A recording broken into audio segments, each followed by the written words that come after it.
What's up, motherfucker? What's up, motherfuckers? It's your boy, Comics on the Edge. Welcome back to the Low Grades. It's all James's fault. I I know. swear.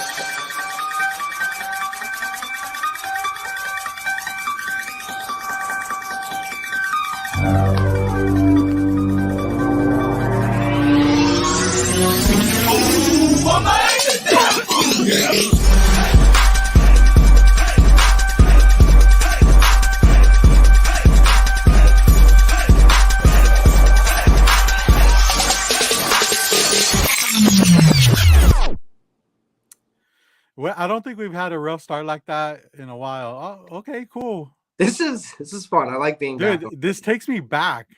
You know what I'm saying? Like OG low grade style, just with more people. Everything's going wrong. Yeah, I like he's backstage right now. He can't let himself in. You know, somebody's got to let him in. And I'm thinking about it. Like, should we? Because he's not even on his camera right now. Oh, he's doing one of those, bro. His internet is so janky. Right, like, second. He's on dial-up. He's backstage flipping us off right now. You know what? You know what? I have an idea. We'll bring him in and he'll plead his case. Okay. All right, let's do it. Let's fucking go. Y'all can suck my dick. I ain't pleading shit. What's going on, man? Your camera work is shoddy. You look like you're on a 360 fucking camera right now. All right. I mean, dude, you look good, dude. You look really good, to be honest. Thank you. Yeah. The camera is slightly better. But bullshit. No, really, it is like you. Where's the PMA, man? It's like those fish. What's that lens called? Fish lens. Fish lens. There you go. Yeah. Is that what you were going for, dude? No, but while I wait for my QVC laptop to boot up, this is what I got. I can't believe you still use that damn thing, bro. You have a desktop, right? Yeah, but remember, I never figured out how to get the camera connected. This is why I work for Geek Squad. You work for Geek Squad. Figure this stuff out. They hired. They went low in the totem pole to hire you, but yeah. James is gonna spend his whole paycheck just on IT support. He's gonna fucking so he's gonna outsource Geek Squad shit so he can do his own job. So he's like literally he's like a contractor subbing out his work. Yeah, and be like, are these programs? We could take these home, right? Because I got some shit. I got some shit at home I need to do. Oh, that's great. Hey, J2, I like your hat, bro. Thanks for bringing it back, man. Thanks, man. Yeah, it's kind of like a movie / straight edge hat, if that makes any sense. It makes a lot of sense. When this hat first came out, I got it for the film, obviously, but I immediately sent it to Ross because I was like, yo, bro, it's like a straight edge, a world full of sin. Like even the quote kind of like, you know, I'm about to wardrobe change my hat. You know, but I was gonna say I've never seen him wear that hat, by the way. So yeah, no, he didn't pick it up. No. Oh, okay. It is still available, oddly enough, on the website. So cool. Yeah, weird, all right, there you go. Close enough. Can you just like do this? Nah. He ordered his from Wish. Not this hat. Straight edge. From Wish. Hey, motherfucker waited 7 months for that damn hat. He ain't bending shit. I got this from Wayfair. From layaway. I make $3.72 payments every month. Hopefully have this shit paid off in 3 years. Hell yeah, man. You guys are wanting me to have a fucking X hat now too. It's perfect classic low grade cinema. It goes down in low grade cinema history, dude. It does. Rotting out. Your hat will always be infamous because it's just all. That's how I learned of the band was your fucking hat. I didn't. Yeah, dude. And fun fact, I wear my hats down to the ground. Like I had a Bane hat I wore for like 8 years. So Yes, it does, Phil. Yes, it does go very well. Hey, Phil, thanks for reminding us, bro. We got to go say what's up to the chat. What do you think, J2? No, man, let's run through the homies, all of our friends. Wesley's comic collection is in the building. It's good to see you, our Canadian brethren. 6:26 p.m. Pacific Happy you're Standard. here. We love you. Thanks for coming. Rudy, big shout out to Rudy. Hello, good to see you. Phil's tree house is also in the building. I'm excited to see the mini tree houses my man will venture off into. Shout out to K-pop. I heard you were up till 2 a.m. swinging and swerving on the Mario Karts. Something Wong is always doing something right when he drops by the low grades. He You know drives how that goes. Mario Kart, by the way. He's a really good driver. Yeah, I heard your bro was a beast though. Oh, dude, he's fucking relentless, dude. He does not for shit. Shout out to the governor in the building. He brought tea and crumpets. Make sure you Yeah. start aligning women and children first. You know how it goes down. Let's see. Yeah, my brother gives no pity fucks. He just takes it. You know what I'm saying? Chucks, what's up, Chucks? Thanks for hanging with us, man. It's good to see you. Friday the 13th. What's up? It is Friday the 13th. Maybe we'll talk a little Jason later on. Maybe. Arrow, happy Friday the 13th. Rudy, yes, sir. Familiar face. You already said. Oh. Hey. Look like we're running through them. Shout out to our boy Mr. J, who's in the building. He's done some good work for the low grade, some good artwork. Jacob Bornanowski, day one low grade lifer. What's up, man? It's a pleasure to see you, bro. We love you. Thanks for hanging. Mark, what it is, what it ain't, brother. It's good to see you, man. Shout out to Mark who threw some sneaker, who dropped a sneaker link today. That shit was fire. Nice. Shout out to our boy Steve in the building. Hip Hops and me. The Jorge Hermano low grades for Lizzie. Hey, thanks for keeping me up all night, Steve. Yeah, Steve. Choking on. Never mind. No, that's Ross choking. It was. Oh. Oh, yo, that's my brother Ruben. What's up, Ruben? Shout out to Ruben, man. Misfit was good. Chef is in the building. Seems like we are caught up. Yeah, we are all caught up. Hey, again, thanks for everybody for hanging out with us. Low grades, we're going to have a good show today. Ross is back from rehab. We're going to talk highs and lows. We're going to talk pickups. We're going to talk straight edge hats, horror movie hats. We're going to talk about dial-up, internet, QVC, laptops, and Paris. So this is everything you get maybe in a low grade show. I don't know who knows what we're talking about. I don't fucking know. I'm rambling on. I'm frustrated. Leave me alone. Well, I mean, I know I told you already, but it's good to have you back, Ross. You know, we shine the brightest when everyone's here, and let's not disappoint. Hey, I can't. You've been a busy bee though, bro. Like, yeah, shit. Yeah, he has. On s'en va tous ans. Bon, ça la posé, oui. Yeah. It's a Happy New Year. It's a Merry Christmas. Back in America. He was telling me about the croissants. Oh man. Cat videos. Croissants and macaroons, and my favorite, grapes, man. Like I was getting at least 2 or 3 crepes a day, which I should have been getting more because yeah, so good. So good. Oh god. J2 has a question. I have a question. Yes, sir. What is a macaroon? I like the way that sounds. A macaroon. It's a little tasty puff treat. Whoa. Yeah, like okay, so what kind of puffin we talking here? Any flavor. You can get any flavor. My personal favorite's like the coffee flavor and pistachio. Yeah. Like those are the best kinds. Cheers.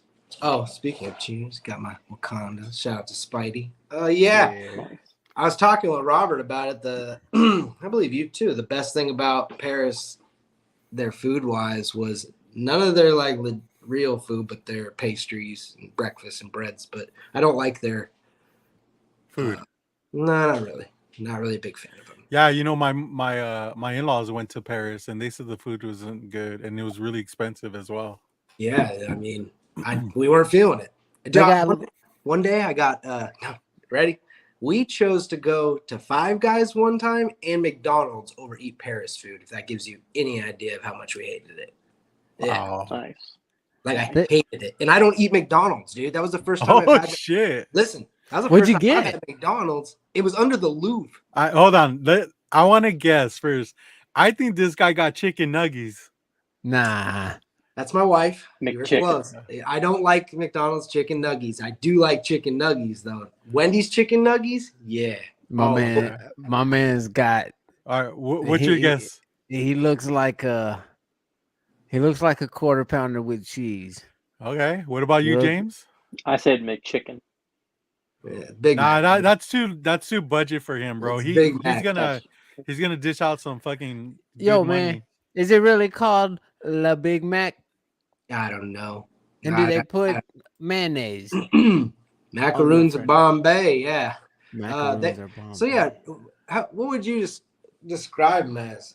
Macaroons. They're like little cookies, but they're not hard cookies. They're very soft. They're very delicate. They're kind of sexy. All right, let's settle the bet first. Did anybody guess it? Well, you know what? Let's get the chat. What was it? It's one of two things: it's a Big Mac or the double two cheeseburgers. What did you get over there, though? I got a Big Mac. You got both. I wanted to know. I wanted to know if it tastes any different. It did not, but it was better. They like to eat a lot of duck. I like duck, but I don't like eating duck as much as they do. I mean, dude, that's like duck and their cheese. The cheese that they like is different from the cheese we like. It's nasty cheese. So, yeah, and I had sushi one night. Bro, we do sushi. We went to one of their best rated sushi joints. I'm not saying it was bad, but that's like our average sushi joint here in California or in Vegas. That's what they serve. But our bomb shit here in America, we do sushi good here. Do they have California rolls there? I'm sure they do. I didn't get that. They probably don't call it that though. They can't. They just can't. They don't have Mexican food there, bro. Like, well, at least they do, I'm sure, but I wouldn't try it. I went to one place and I got Italian food. That was the best food we had there the whole time. Was this place called Pink Pigs or something? Fuck. And we had a pizza and I had this like pasta and shit. But you love your pasta, bro. I mean, what can I say? Like, I do. I like noodles in my mouth, man. Hey, love a good noodle. All sorts of sizes. Just noodles. Any leads on the Black Panther, or not the Black Panther, the Pink Panther? Pink Panther? Yeah, any leads? Did you catch them? I can neither confirm or deny that. That's classified information, brother. So, damn, they got 5 Guys in Paris. How wild is that, man? Bro? The only like 5 Guys. Mean. Me too. That was the first time. Hold on, James. Have you ever had 5 Guys? Once. Never recovered. Pause. Yeah. He had a couple last week the way his throat was sounding. Yeah, right. You know what I mean? Very recently, Robert. I sent them Ross's number, and now he's putting the side effects. Dude, trust me, I've been talking with a few of them. Yeah.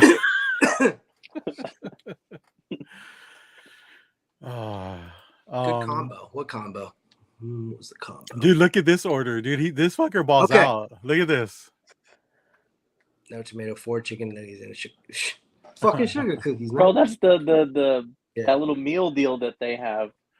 That's a Jason. Bro, it's got to be the spicy chicken nuggets. It's got to be the spicy one. Yeah, you got to get the number 6 spicy chicken sandwich with no tomato. Fucking K-pop's comment. We can go back to that real quick so I can talk on that. Escargot. I like escargot, but it's one of those things they eat it like we do chips and salsa. You know what I mean? Like, you know, you're not gonna eat escargot over here every day. I like oysters too. We had oysters the other night. I like weird food. I do, but the way they eat it, their weird foods are normal food. I feel like they do like fish, so I had a good salmon there. But man, like you're gonna be hard pressed to just go. You're gonna have to really seek out to find a good steak, burger, shit like that. At least for where we were in Central Paris. What's up, Jose? Thanks for stopping by, bro. What up, bro? What's good, man? Shout out. Did you find a glizzy place out there? Okay, it's funny you bring that up. I was gonna take a picture of this too. So we walk up to this stand in Disneyland, and it's like their California Adventure. Actually, I forgot what it's called. Went over there. There's a big stand, and it's hot dogs. So I'm like, oh fucking, I'm thinking of you. They're big, dude. They exit the bun on both sides like. Oh. Are they? Yeah, so right? They're like a Dodger dog. Yeah, dude, and it looked delicious.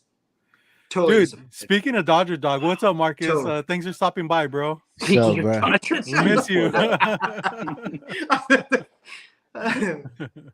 Yeah, I had a glizzy though, and I thought about you as it was entering. Hell yeah! Every inch as it entered, I was thinking about you. I didn't take a picture because I was disappointed in it. It looked great.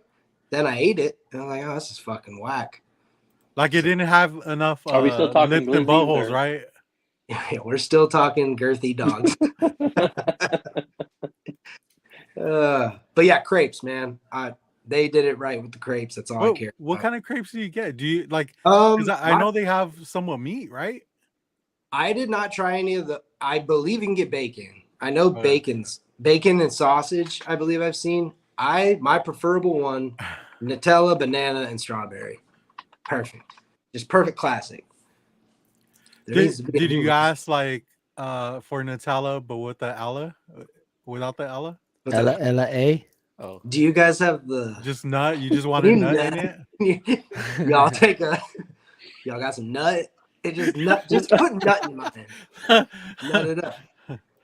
Spread that nut juice on there.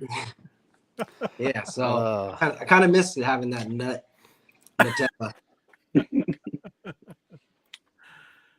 Did you get Montezuma's Revenge while you were out there? No. Okay. Only back here, which I'd rather get Montezuma's Revenge for my Mexican food here than deal with wanting to puke over some of their shit. Okay, check this out. They had some like, my wife got this appetizer dish. It was raw salmon cubes inside of a parfait dish, but the parfait was not yogurt. It was fucking cold. What's the opposite? What's the other thing? Not broccoli, the white one. Cauliflower. Cauliflower puree. Cauliflower puree with salmon chunks that are cold. I about shit my pants. It was so gross.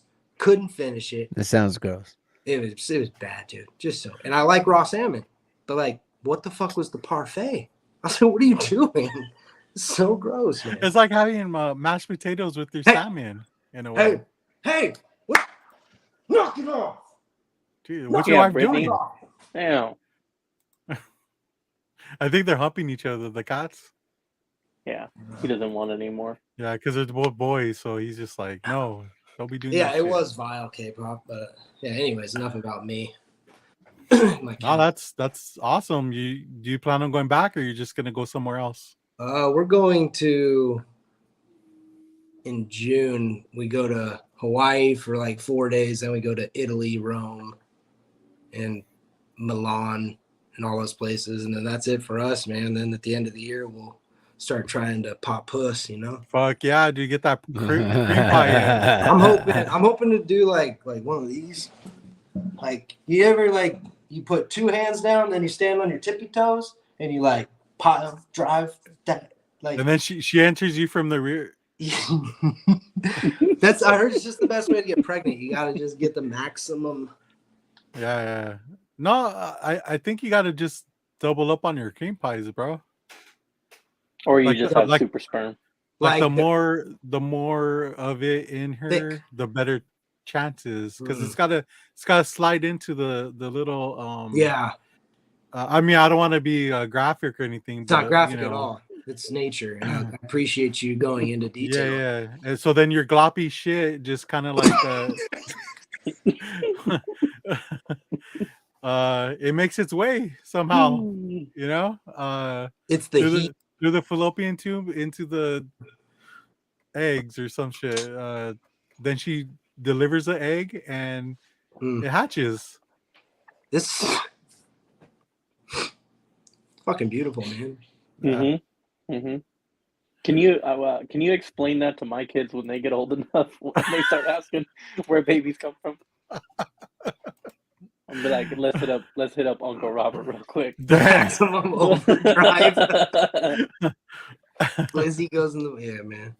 I like how I can come back on here and say anything and fucking everything I want. And no one's like, what the fuck are we talking about, man? They already know. Just they know us so well. Like, yeah, it's nice. It's nice. Yeah.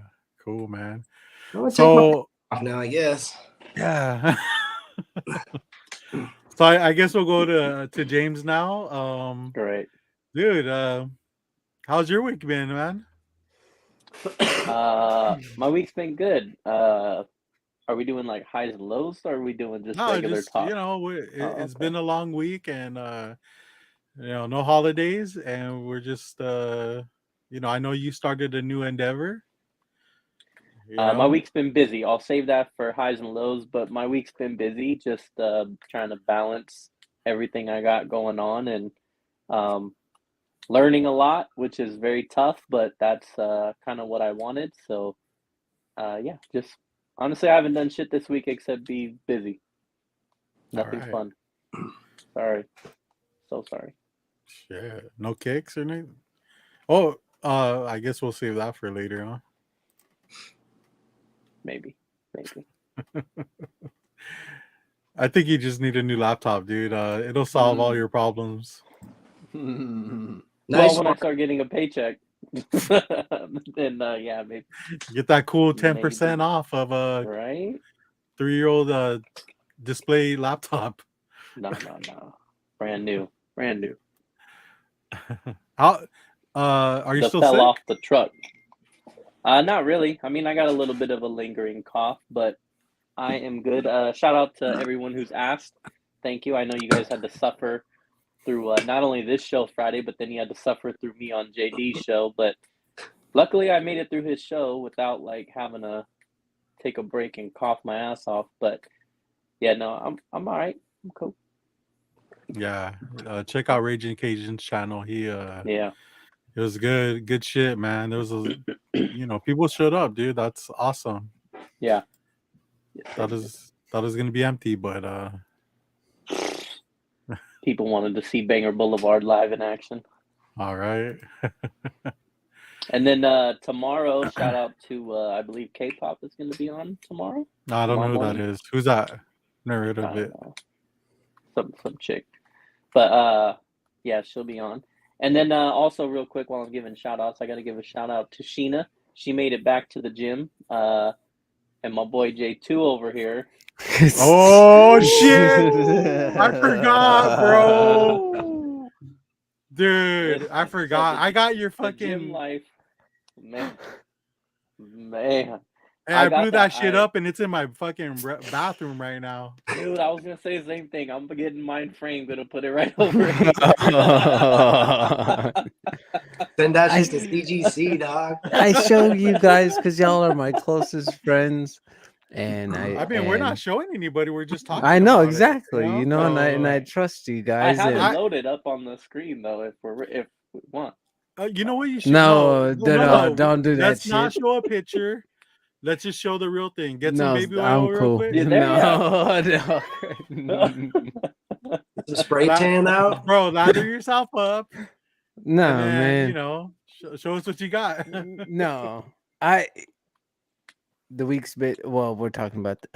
No, I started working out in October, September-ish, maybe, when shit was like super, super bad for me. Mm-hmm. And yeah, I felt like I've never done that type of shit. I've never put my body through like strenuous workouts or like physical things. So I felt if I could challenge myself and accomplish that, then I can accomplish whatever. Like I'm unstoppable if I can, you know, nut up and fucking make it happen and just do it. If I get over that, then mentally I can accomplish other things. Yeah.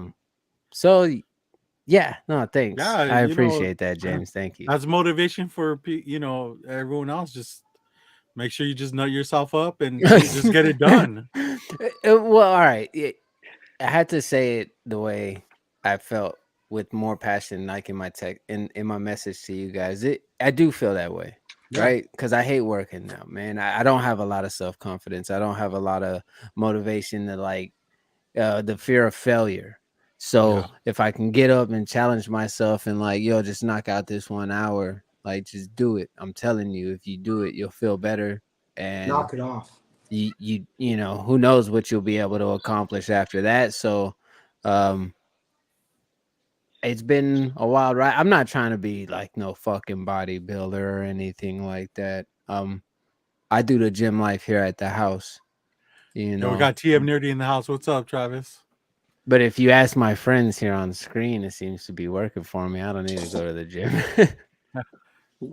That's some good Lopez advice right there. That's what I'm doing tomorrow when I go in. I'm I'm here to nut up. I've heard that too. Just go to the gym. I'm here to nut up, everyone. I've heard Get that out of too, my way, Ruben. Like, out of my way. That's very. You're not the first person that has said that. Like, if you do start off your day literally by just making your bed, from that, you know, from then on, everything kind of just falls into place, where everything else will, I guess, fall in line. As far as the week's been busy, man. The week's been busy. First day back to school since the winter break.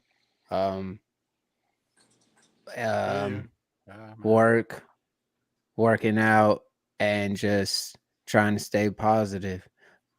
Like just trying to, like the Kid Cudi song, "The Pursuit of Happiness," you know, like fuck, you know, just making that. Hell yeah. That's what's up. Sorry. Yo, we got Retro and Nerdy in the house. What's up, fellas? I was so like happy. I'm getting my energy there for the show. No, it's good, bro. Like, have you ever been ripped like that before, though? No.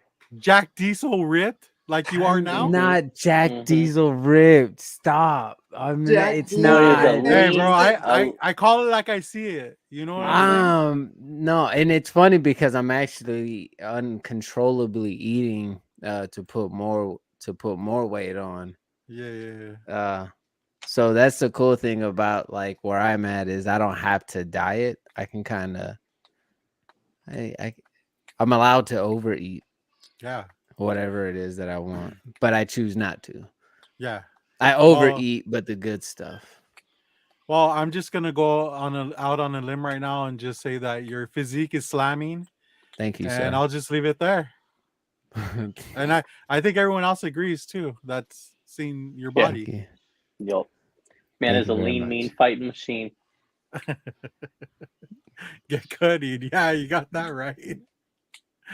Hey, be proud of it, bro. Yeah. You put in a lot of work, dude. You know, I'm very. I don't know. I don't take to compliments well. I guess I get very. Well, I mean, we're not girls, so like we're dudes. Right? Take the compliment, bro. I identify as one. Yeah, you know what? You're right. I do, bro. I get in. I do. I put in an hour. I put in an hour a day, excluding the weekends. After work, on top of that, my work is already physical labor. See, we got advice from the chat already, bro. So you know, yeah. Oh man, eating so that's been fun. I wake up, I drink a shake, eat a banana, and then I have a breakfast bowl like around 9:30 or 10. And I have a protein bar like 11 or 12. I have lunch at 2, a snack like around 3-ish, workout at 6, dinner around 7, and then I eat a peanut butter sandwich every night right before I go to sleep. So you're eating all the time, pretty much. Like I eat a lot. You get tired of eating? No. No. But that's it, man. Thanks, guys. I appreciate it. Yeah, I mean it's awesome, dude. I'm happy for you.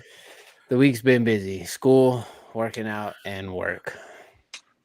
Yeah, I mean, different mindset. Yeah, I mean, they got me working in Beverly Hills this week, and you don't belong there. All right. The way my bank account's set up, I mean, he called me when he was in Beverly Hills too. He's like, you know how it's like your Scottsdale, but like way better. Yeah. Like, Beverly Hills is a different type of beast because I'm talking about like their driving. Like, they're the type of people that'll like they drive recklessly, and if they hit somebody, it's just like, oh, here's my like it's nothing. Here's my information. I'm out. Just that type of shit. Because I've been hit. I've gotten in an accident during work at Beverly Hills, and the dude was just like, here's my information. This is a rental car. Take pictures, whatever you need to do. But I need to get to a meeting. I'm like, fucking asshole, dude. Was he white? Like, yes. I hate white people, dude. Same. Don't we all? Oh shit! Yo, what's up, Bubs? I Bubs. smell French fries. What's up, Bubs? What's up? Bubs has this really great filing cabinet. I almost messaged him today, but he makes me scared, makes me shy. But I want to do a filing cabinet really bad because his is perfect, man. And it's a good long row. I don't know how many books are on the front row, but like, I don't know, 6 to 8, and you can see the fronts of them. I love it. Yeah, dude. His wife bought it for him. I thought he made it. Well, she bought the cabinet, and then he made the adjustments. Which are probably pretty easy to find those cabinets, right? They're just, but then I probably should hit him up to really hear how he did that. Bubs, how much do you want for your cabinet, bro? Just shoot out a price. He's gonna claim. Shipped. What's up, Travis? I just saw you.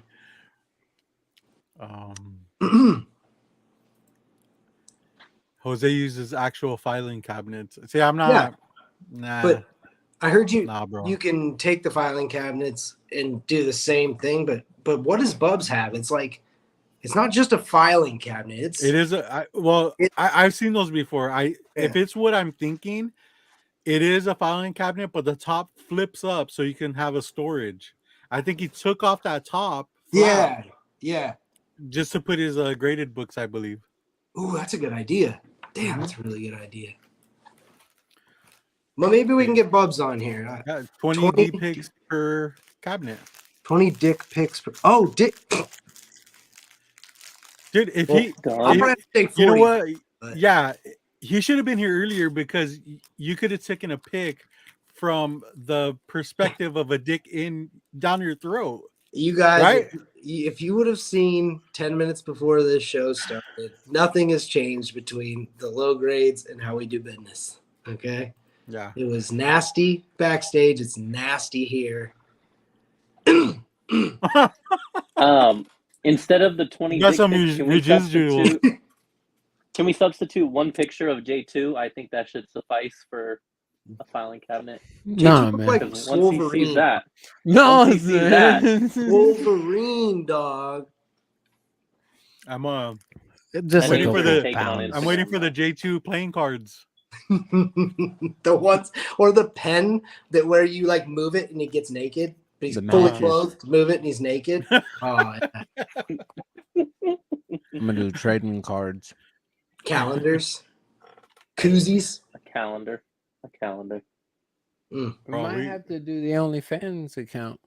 Ooh. The low grades OnlyFans. Ain't no one here can afford that, man. You're right. I mean, I do work in Beverly Hills right now, so. Oh well. Nice. Pocan Joe's comic reviews. What's up, man? You want some Pop-Tart? What up? All right. Maybe we should do some pickups. Hold on. Sorry. Anybody have pickups? Nope. Good job, James. I know. I think this is my first 0 year or 0 week. Nah, I won't have got a any textbook. pickup. I have homework. They're expensive. I have homework. They are fucking expensive. Yes, more than my comic books. That's for damn sure.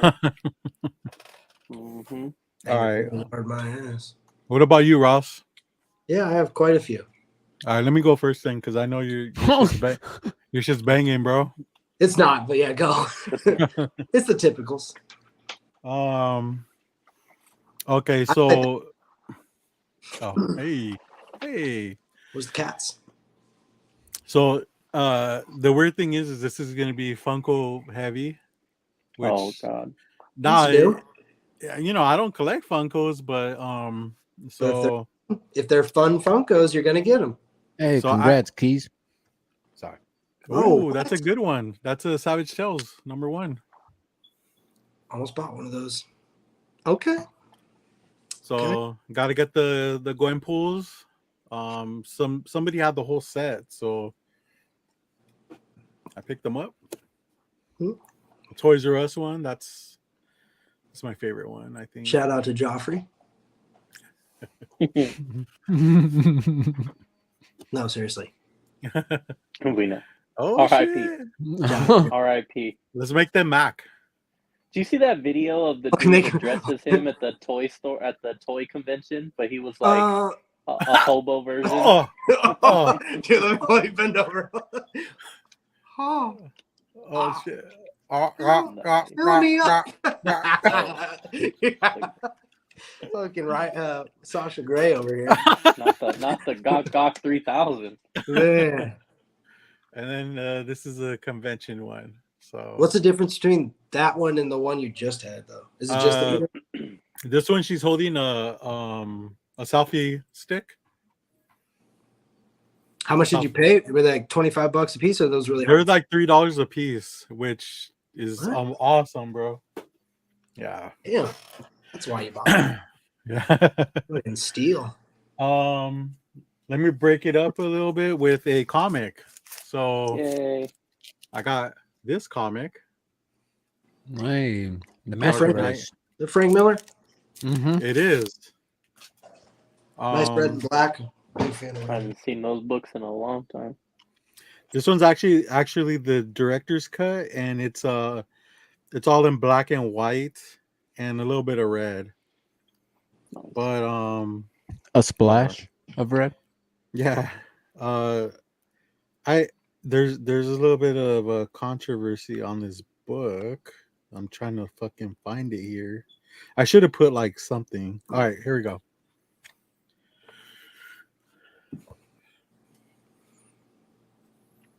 Wait, is that what are you talking about? No, I'm not gonna say it. Wait, is she breastfeeding? What am I looking at? Hold on. There we go. Oh, there we go. Is she killing the baby? She's got a titty out, bro. Oh, isn't that what? First Wonder Woman's nipple?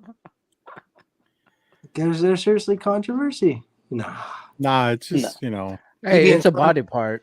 Okay, it's a body part. I'm just saying, free the nip. Hey, is that blowing up the same way Bat Penis did? Not really. No, I mean, bro, that book is from like 2015. It's old. Yeah. People just started getting to read it.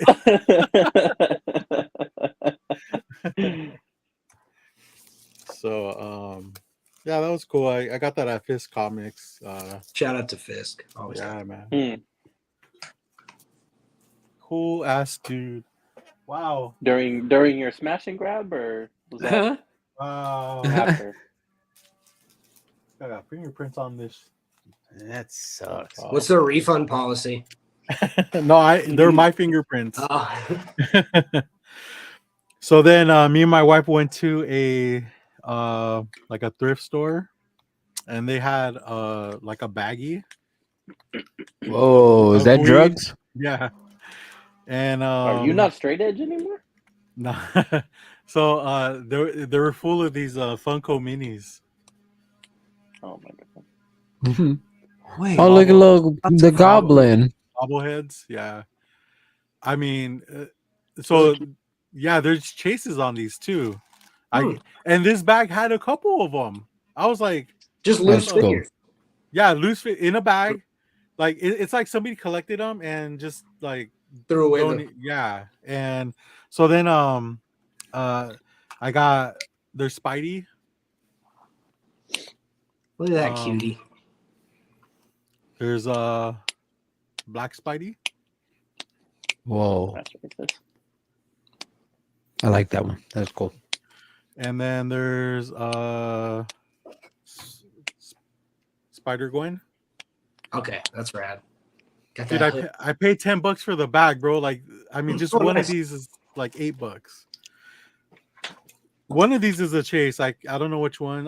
I don't think it's this one. This is Miles Unmasked. Claim.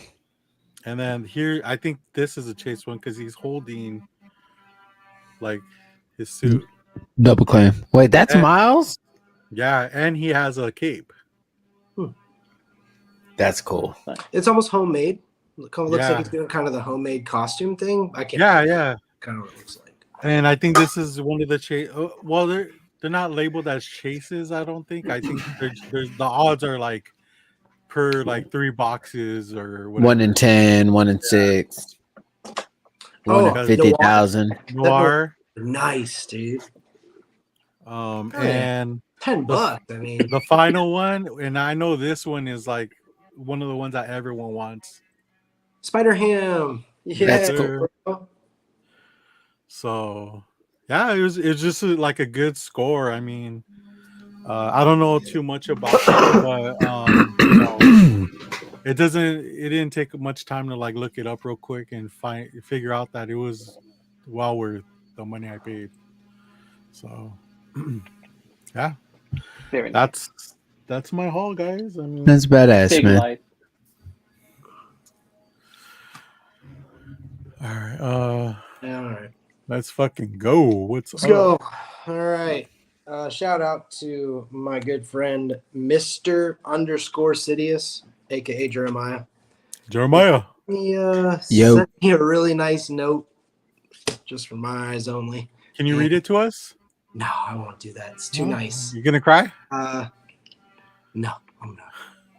He sent me a Lego to build, so I built it. I got my what is that? Joffrey the giraffe. I'm on. What is that? Oh, he's got 4 holes. Got him. Sent me Leonardo Pez dispenser.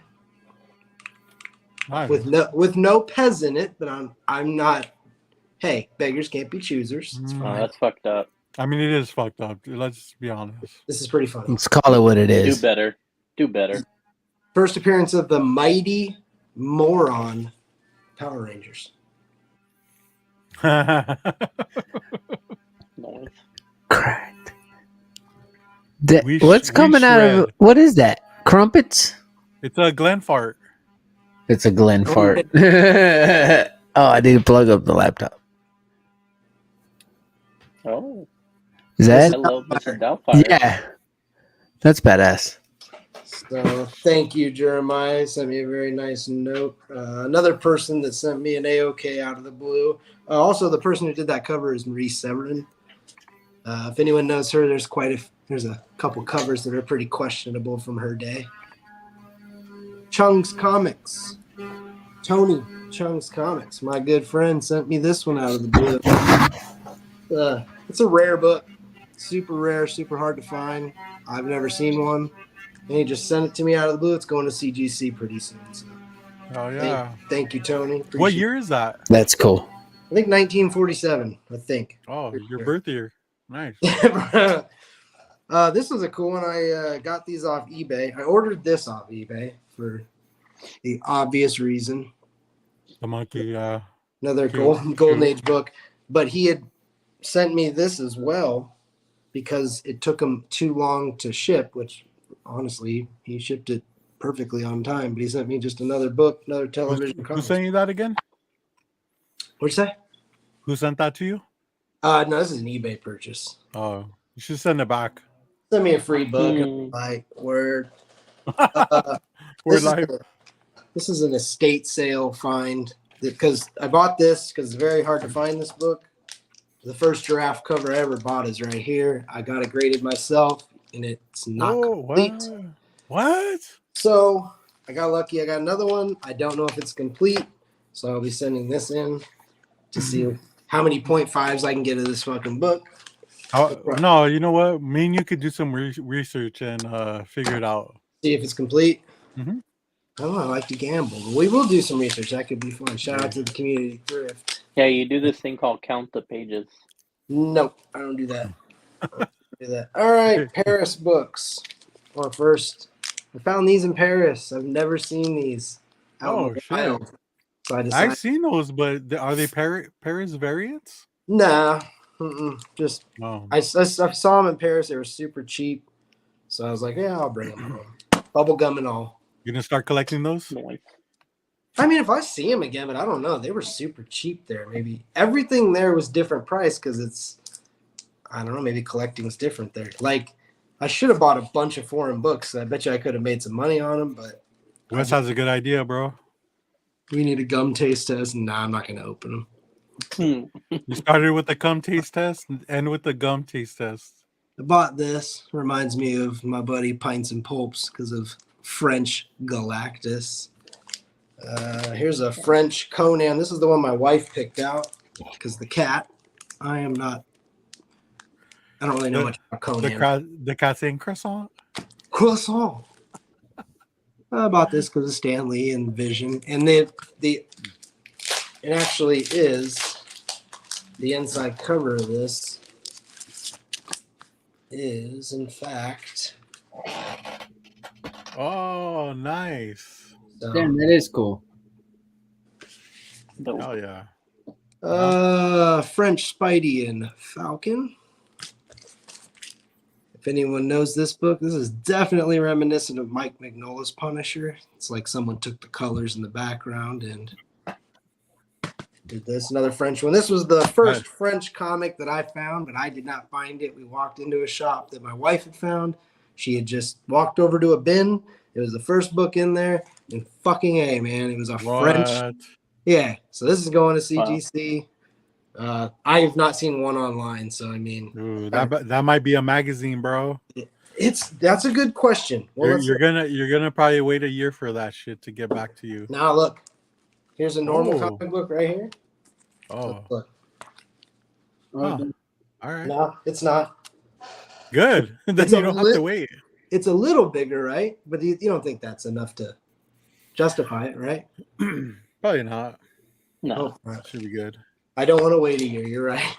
Fast track or not. But yeah. A lot can happen in a year, you know what I'm saying? Yeah, man. Who knows, man? I almost said some morbid shit there. But dude, send it. And hopefully by the time it gets back, baby Ross will be here. I was just about to say, you never know, man. Man. That'd be sick. I'm gonna just send a bunch of my babies over to my booth. They're gonna. Yeah, I got a bunch of fun stuff. So that's my haul for this show. That's cool, man. Thank you. Thank you, Jeremiah. Thank you, Tony.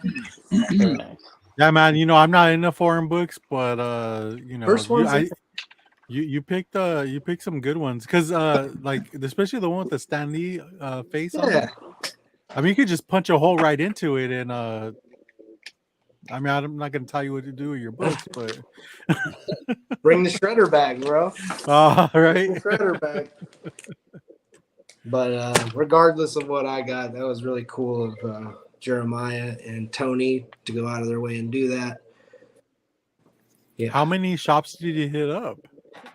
4. And they had like two of the shops though were like new comic book shops. And I'll be honest, man, it's trash. Really? Trash. Just new comics, nothing else. Graphic novels, trade paperbacks, and like new comics, but not even not every single one of them. It was just I got in and got out of those 2. The other ones that I went to, one was a legit shop. New comics, old comics, toys, everything. That's where I got everything you see here besides the cards. And then the other one where I got the giraffe book was more. It was like a guy that sets up at a con and just wants to show off what he has. That was basically what it was. Everything was so ridiculously priced. He was a dick too. And I was like, fuck, I'll just get the giraffe one and leave. It's like, I don't even know what this dude's doing here. Is he just like, doesn't care if he sells anything? No one was in there. No one came in while I was there. So, wow. Bought the giraffe and got the fuck out of there. Did you have to do the conversions in your head, or did you just straight up say like $10. I didn't pay for anything on the trip. So yeah. Nah, my wife paid for everything. Oh, but I mean, it's still still the same shit though. Like, well, she used her card. Oh, so you don't even know? You have no idea what she? Oh, okay. Oh, how much the book was? That's good. Well, I'm just trying to get a gauge of within like $10. It was. Oh, see, cheap. that's not But dude, he had like, all right. So any obscure Batman book from the Bronze Age, say just any obscure, not too old Batman book, but if it was a French book, bro, he was trying to sell them for like $75 a pop. No key. And I was trying to think, is he doing that because all these books could be sold in America for a lot more? And I mean, I didn't do any research, and I don't know if that was his reasoning behind it. I don't know. I don't know, man. Is there a market for it? Is there really a market for non-key foreign books? Maybe. I don't think so. Like, what? Okay, so I don't really like. You know that I don't like foreign books, but you like foreigners? Come on, don't say that. Foreigners and foreign books specifically. And I don't either, but you know why I bought it, because it's like a souvenir. Actually, yeah, no, that's cool. Like, it's different. If I went to Mexico, I'd buy fucking you know. It's their shit books. But yeah, I don't know, dude. Like I think that I don't know what they use, but a lot of the foreign books that I've seen, they look like they pop more, if that makes any sense. Like the colors. Okay, well, I mean, look at that. That's in a shit. You're welcome, Glenn. I did notice something like this because the colors fucking see, look at that. Let me see the back. Hate Monger. See that? Here's Hate Monger right here. Fantastic Four. Yeah. I don't remember. But if you open up the cover. So obviously these are 3 books in one, reprints, like a mini graphic novel, I guess. Yes. Which it's neat. I mean, they're really cool. Okay, Ross. Why not buy it? So one of the things, besides the color pop, one of the things I absolutely love about foreign books is that you'll find DC advertisements on Marvel books. Yeah. Maybe I'll look. Just, yeah, dude. I mean, knock it off. Okay? It's just something that people don't like realize. I'm just like, it's kind of cool. A French crossword puzzle. I could easily answer that. It'd be cool. I mean, dude, these colors are pretty fucking amazing. Yeah. I think they use real blood for the red, so wouldn't that be great? You know what's interesting? No ads. They have no ads. Oh wow. I mean, but these are different, I guess. True paperback, trade paperback. Yeah. Nice, dude. So it says special strange number 28. Something like that. Oh yeah, dude. Wonder what the Conan looks like inside. Cause would that be Marvel? Yeah. Well.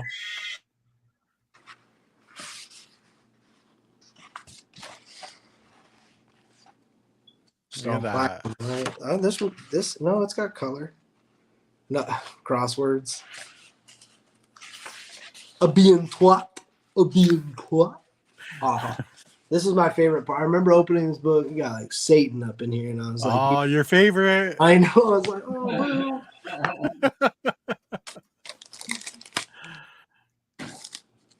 Okay. All right. Cool. Thanks for indulging me.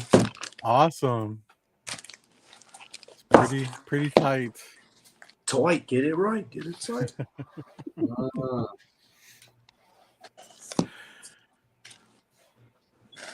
James, I expect a double order next week, so in pickups.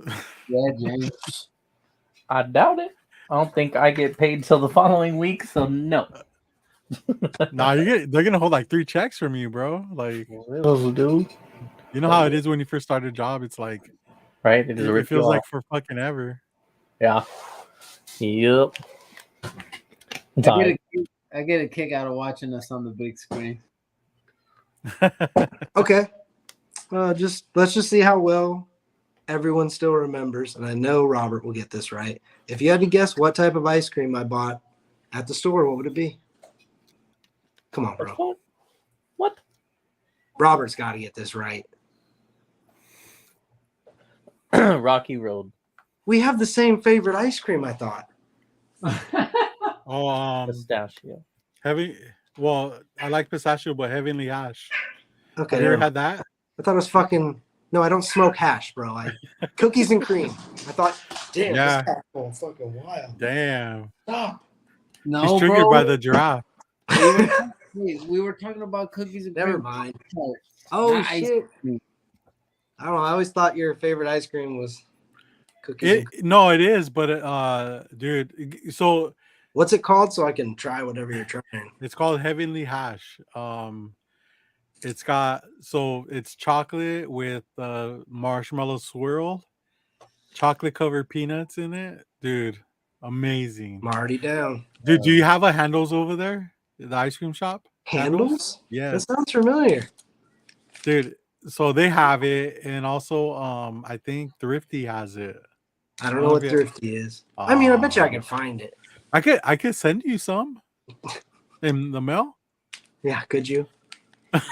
Overnight. Yeah, it comes. My wife's like, "What's dripping?" you got the package and you start licking it like it's gonna melt. And then it's dry ice and he gets poisoned. Next week, do you have any pickups? Just it's just dripping. Hash under glass. I don't know what the hell we're talking about. Damn, he's doing some hardcore drugs, dude. Oh. Is it better in Paris? Oh, I didn't have any ice cream. I had some like sorbet, I think, in Paris.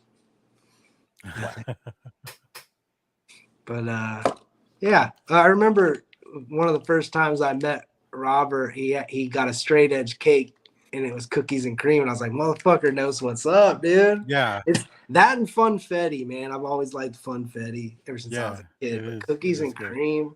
I mean, I love Rocky Road too. I mean, there's not much. Rocky Road, the walnuts kill it for me. You know what I'm saying? Like I also eat it, but like, walnuts are so bitter and just, they don't like. I'm just not a fan of having those type of nuts in your mouth. Yeah. Damn, dude. It's like we finish each other's sentences. I know. But so I like I do like cookies and cream. That is my favorite. But having the hash is so hard to find sometimes that like a delicacy. Yeah, it's like escargot in the US. Exactly like escargot. Oh, shit. Cookie dough ice cream all day. I'm about that. Rainbow sherbet, I love that shit. Damn, I haven't had rainbow sherbet in a while. I mean, that's a little too white for me. But and then I also love mint chocolate chip, but like, but green. I want green. Mint Oreo chocolate chip. What? Okay, that's good too. But I want Rob likes his nuts saltier. But I will say one of my favorites is the Ben and Jerry's, the Tonight Dough, the Jimmy Fallon one, because it's got like, it has, I think it's fudge, brownie, cookie dough, it's chocolate ice cream, it's got like all kinds of crazy ass shit in it. But yeah, the cardiac arrest. Yeah, pretty much. Yo, we got geeks and drinks in the house. What is up? What up? What up? Thanks for showing up. Do you know who that is, Ross? No. Geeks and drinks. Oh, believe me, no one's showing up because I'm on this show. No. Normally I go to J2 for it because he knows fucking everybody. But oh my god, where's J2, bro? But welcome, geeks and drinks. Ooh, that sounds really good. That sounds good. Damn. So I like getting. Well, I don't. Wait, careful where you go with that. So I like getting. I don't get Ben and Jerry's a lot because it's like $8 a fucking pint or whatever the fuck. I get knockoff, brother. No, but the thing is Ben and Jerry's has the core. Have you had the core before? So it's whatever ice cream, like fudge, whatever. But in the middle, there's like a thick core of just like chocolate or caramel. Like a surprise. Yeah. Like work your way to get to the prize. I mean, it's down the whole pint. Nice. And it could be like a candy bar of some sort, or yeah, like it'll be like Snickers with core. Oof. Dude, so good, bro. I've never heard of that. Now I'm like a Snickers one, a Butterfinger one, a Reese's one. I got to give a shout out to the Tillamook brand and their Tillamook mudslide, which is fucking chocolate with just giant ass chocolate chunks, like giant fucking chunks buried inside there. That's a good one too. So Tillamook. Damn, we could talk ice cream all night. Seriously, dude. If you have a Handles there, Handles sound familiar. Go, it really does. They originated, I think, on the East Coast, and they've kind of put branches here and there. We just got one like 2 years ago during COVID, and they're amazing, bro. Their ice cream is so good. Like it's like it's freshly made. And also when you get anytime you get a scoop, it comes with a regular scoop and a mini scoop on top of it. Nice. So like if you get a double, you're getting like 4 scoops almost. Like it's crazy. You're getting more than a DP, man. You're getting like you're definitely, bro. He caught up with what I just said. He's like, yeah. I mean, for sure. Dude, it's just flavors all up in your mouth. What's up, Rick? What up? Oh god, glizzy core ice cream. There you go. What happened to J2? Anyone got a message from him? I'm on my phone here. Well, he said he had to charge his laptop earlier, so He said that earlier. Yeah, I just checked right now. He hasn't said nothing yet, so maybe his what up, Arcanis? Arcanis, what's up, brother? Hello. Yeah, you mentioned the extra scoop. When I was a kid, we used to go to this like truck stop diner place. It was called Carl's out in Stockton, California, and they we got those, but juniors. We used to love going there as a kid because if you ordered the milkshake, you got the milkshake, but then they also gave you the cup, the metal tin.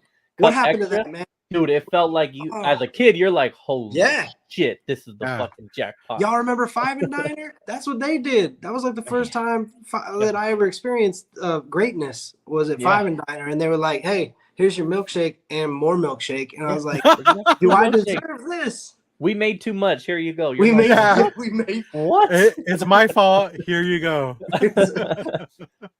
No, I do think that I think Denny's does that. Like, I mean, I don't go. Fuck, I think you're right. But I do remember like it's either Denny's or IHOP. I think it's Denny's, dude. Yeah. Shout out. Well, it might be both. Wonderful establishments. They're probably friends of our channel, so shout out to them. Yeah. Shout out to your local Chili's. Always doing baby back ribs on Wednesday nights. We're high. Shout out to Red Robin bottomless root beer float. Come on now. What? Oh man, no. Dude, if you're lactose intolerant like Ross, I mean, you're gonna. Hey, bottomless root beer float. I mean, you really only get like 2, and then you're like, I'm fucking done. But it's still bottomless, so you go for it. Man, someone heart that comment, double gold that comment, and just put that in the Hall of Fame because that's it right there. Like Oreo, you can't go wrong. Like if you ever get burnt out, like I get a little too burnt out on cookie dough, but man, I just don't get burnt out on cookies and cream. That's why I could just keep going. Yeah, I could put so much of it in my mouth like at once. I could put a little in my mouth, but sometimes if I want to put a lot of it like in my mouth, I can really put a lot in there. Well, I'm glad it's going in your mouth and not anywhere else. Yeah. No, I mean I've tried. I mean, whoa, you tried? You can experiment with wherever you want to put your cream. All right. I'm not saying I tried anything. Is that what I said? No, I think you kind of slipped and let the cat out of the bag a little bit. But let the cow out. We're not here to judge you, bro. No. We're here with you. You know. And, okay. It looks like you didn't enjoy that experience, but at least you tried. I mean, I don't want to take the shine away from what I've experienced and what you've experienced and what we've all can do together and experience. Marcus heard too. I mean, he heard. See, y'all know what's up, man. This is like the only place I can come and like.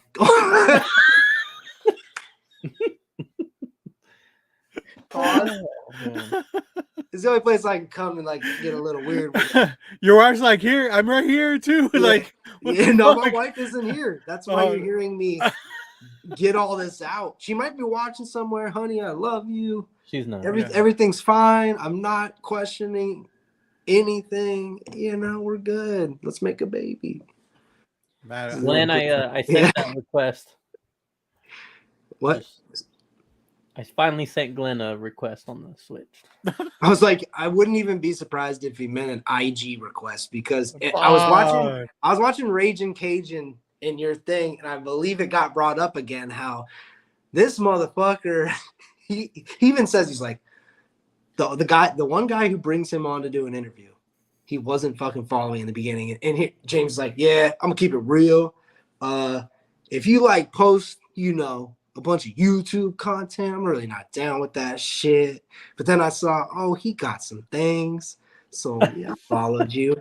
Shout out to Bubs because he knows what that's like to be, you know. He does. Blinded by the fucking comic. I gotta keep it real.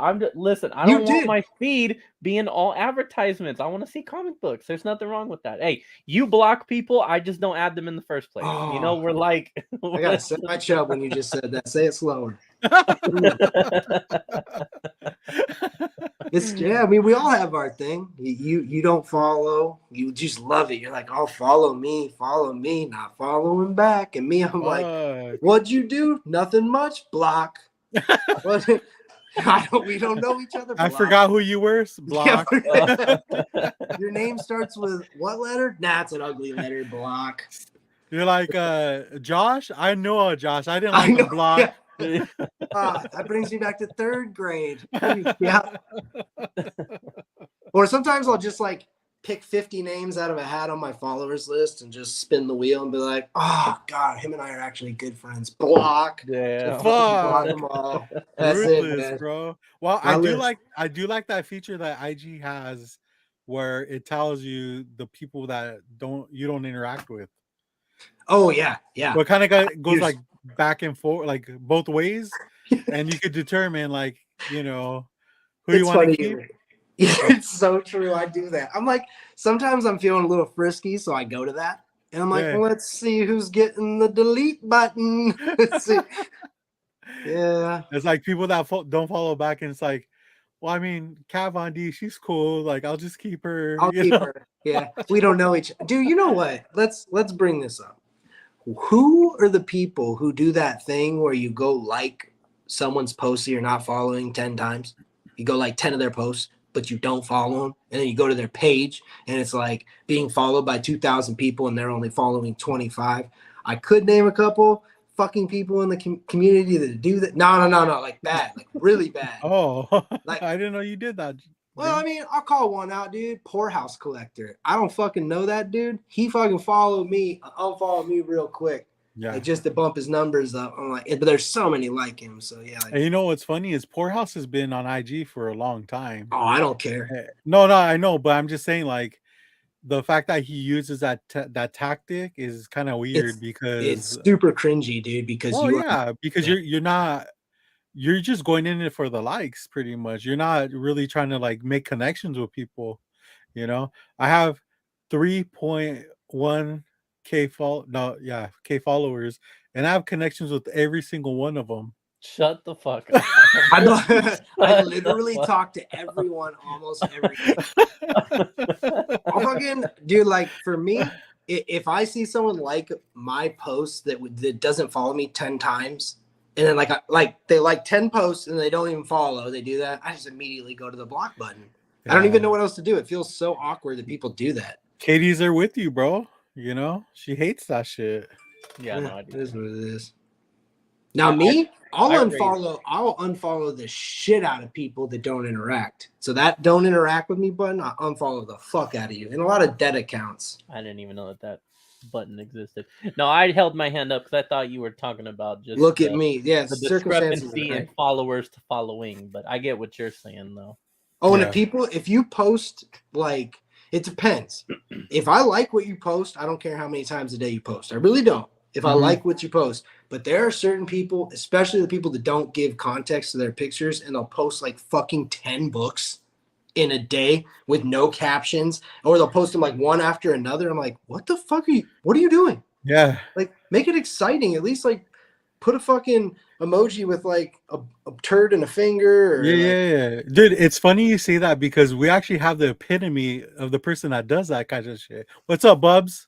Hey, what's going on, man? Sorry I didn't come in sooner, but J2 was on, and he's my Clark Kent, so we can't be in the same place at the same time because it'll break the illusion. You understand? I'm glad you came. I've got that sign on my back door. Yeah.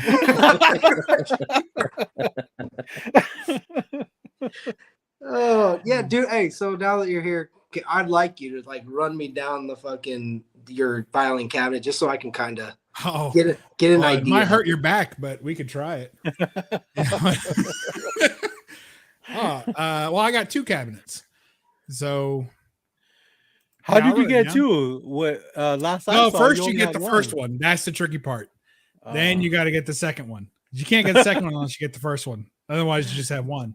All right. That goes. Yeah, the first one I got, we bought out like a place that was going out of business, and they had some left over, and so we picked one up for my office when I had my own business, and I had that in there, and then I sold that business and ended up with all the crap, so I converted it to a comic cabinet, and we painted it and did all that. And the other one my wife found at a flea market type place, and she picked it up, and then I had to bring it home. It was because it was like an hour away. It's a big giant thing sticking out in my rear. You should have hired some Home Depot people. Hey, what's up, Monday Comics? No, they don't let me pick them up anymore. Well, with all those allegations, I mean, I'm really happy we got Bubs on here because this is going. It's exceeding my expectations of coming back. God, welcome. I'm glad you're able to come. Welcome. What's up, Comic Raider? What are you doing? What are you munching on? I'm crying. Some gummy rings. Those are Delta 8 gummies. Be careful. You bought those at fucking Best Buy, dude. Best Buy. Selling gummies at Best Buy now? Shout out Best Buy. Shout out Best Buy. Are they your sponsor? A low grade sponsor? It's about to be. It's about to be. Hey, Bub. So those cabinets, they're metal, aren't they? Oh yeah. Yeah. They gotta so you spray painted them, or you fucking painted them with the roller? All right. Let's see if I can. They want the whole process, man. You guys won't have to look at me, so you're welcome. Yeah. Let's see. How do I change my camera? Settings? Yep. Ask fucking James, dude. He's the guy now. Boom. Okay. This is my 45 minutes. This is my you might think I'm thinner than I am because I'm only showing from the nipple up camera. Yeah. So works every other time. 95% of the time. Works every time. All right.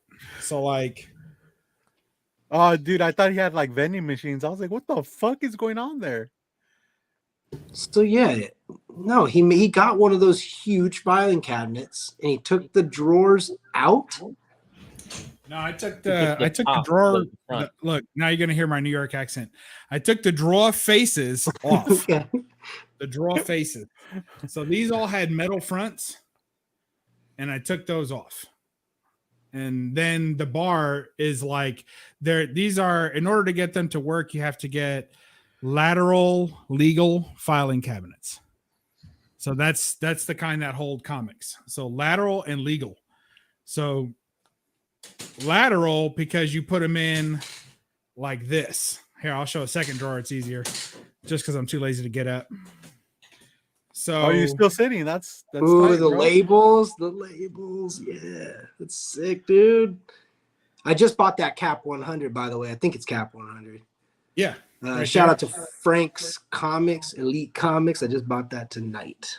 Nice. He doesn't follow me back, so I ditched him. I deleted his ass this morning. Yeah. That's how it works, man. Yeah. Yo, what's up, Raging Cajun Comics? JD, What up, thanks for showing up, man. What? So like the lateral means that they go in this way, right? Which is the way you'd want them to, right?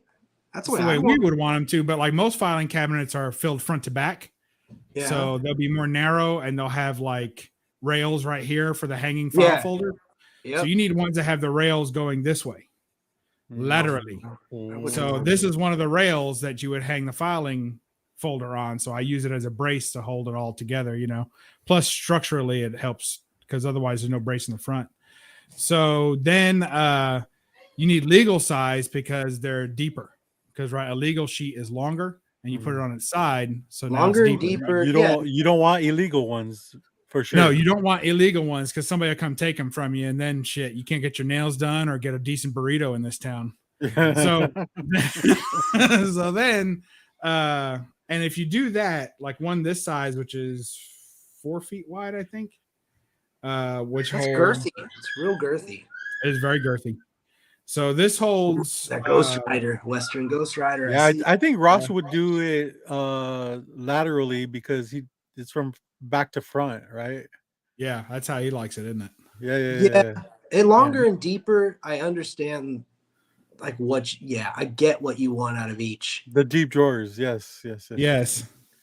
Fill it up, you know. That's how you wipe, right? Back to front. Isn't that the safest way? I think that's how you get Fermunda. Yeah. That's how you get the yeast infection. Yeast infection. Oh, there we go. Number 20, 30, 29, 30, 32, 29. 30. I don't know. Man, you got any key books in there, dude? What's the significance of that book? Which one? Any of them. First appearance of the Fremunda Man. Right there. Yeah, right there. Honestly, that could literally be it. See it. You could totally see it. He's shooting his cheese. Yeah. He encapsulates you in his gonads. Yeah. Gonad Boy was a sidekick for a while, but we don't know what happened to him. He matured and they got rid of him. I like gold. Now, that book right there, the gold one. Yeah. Pull it out. Why is that Mylard? Because it looks Why is it a Mylar? Yeah. My entire collection is. My man gets it. You want $1 book for like $10? Well, and then when you sell it, it makes it easier to sell. Because like I like to sell to comic shops too. So when I take it to the shop's like, hell, I'll give you money just for the Mylar. So they're going to give you money for every $1 book you give them. They'll give you like $3. Wow. You heard it here first. Huh? Mylar, all your shit. You're dropping knowledge. Look at that one. Is that Michael Turner? Yeah. It is Michael Turner. Oh, man. Oh, yeah. That's a beauty. God. There's a bunch of, then some non-keys. Want to touch the hind? Yeah, Howard the Duck. Okay, well, let's have you answer the question that you asked online. What's your favorite book up front? Oh, shit. Poison Ivy. I went to the cap. Oh, you were asking earlier. It holds 5 short boxes on each row. Damn, so fuck that. So 20 short boxes for this one, and it's painted. Well, so not very well.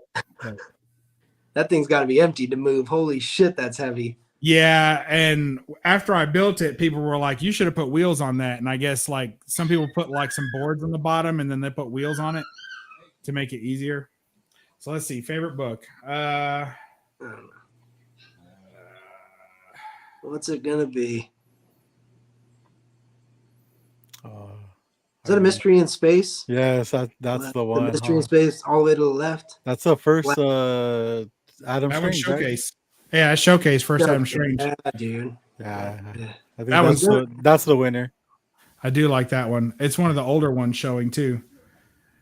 But I have to say this Wally Wood, Dave Stevens book right here, that's probably my favorite book showing. What's it called? It's not even worth anything. World of Wood.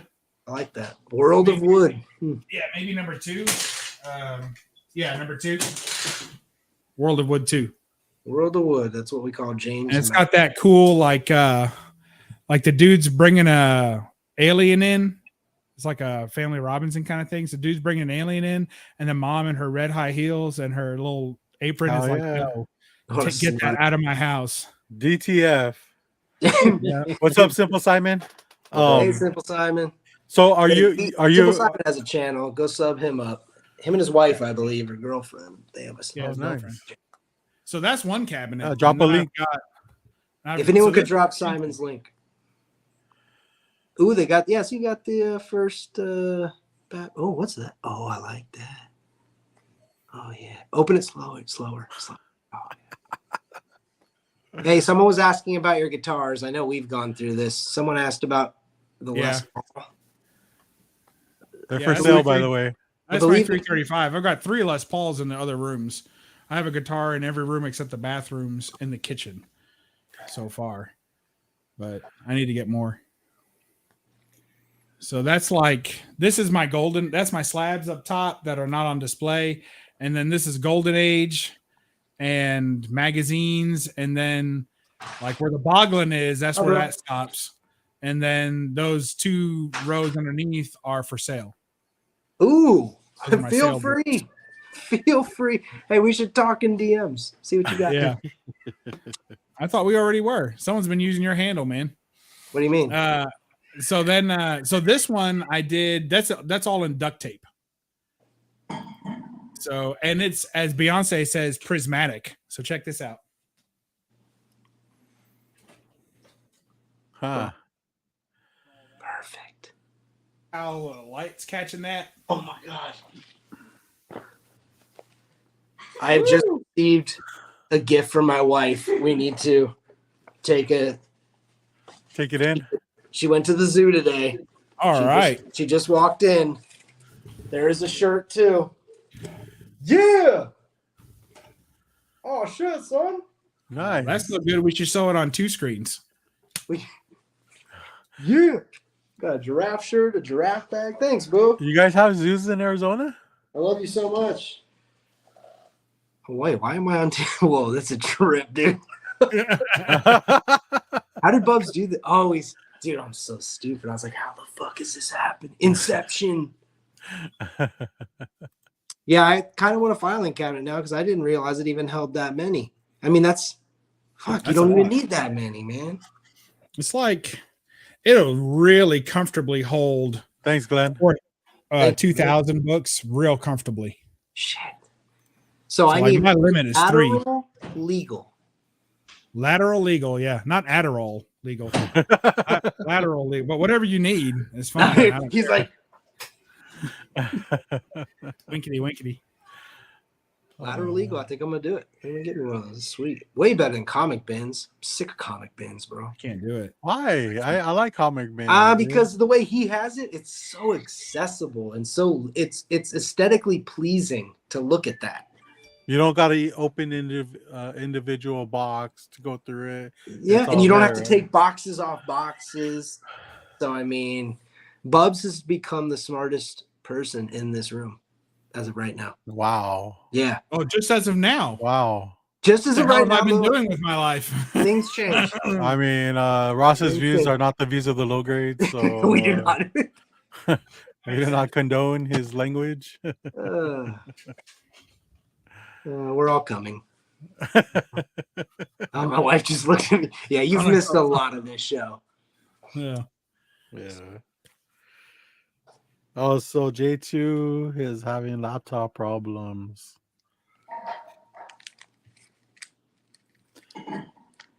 So I picked up a first Satana, not Zatanna. Satana. I picked up first Mephisto, and I got the Captain America.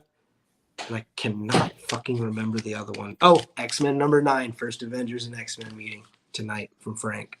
I do not know Frank. Is that Vampire Stories? Yes. Mag? That's a good one. Yeah, dude. You got it for under 100? Yeah, dude, I got it for 60. That's good. Yeah. That's a good price. I've been hunting that book for years, and it's hard to find a decent grade under 100. I'm not gonna lie. I've never seen that book, but it was so beautiful. The cover, you know how those covers get you, man. Oh yeah. Man, it's painted. It's painted. She's all laid out across. Yeah, she's laid out. I have that on my list too. And actually, I went to some swap or antique show or whatever. Some kid pulled it before I got to it. I saw him pull it out look you at it. You saw a kid pull it out? Yeah. And What'd he you laid do it. after? He laid it on the. Gave him the candy you promised him. So I went and got my van.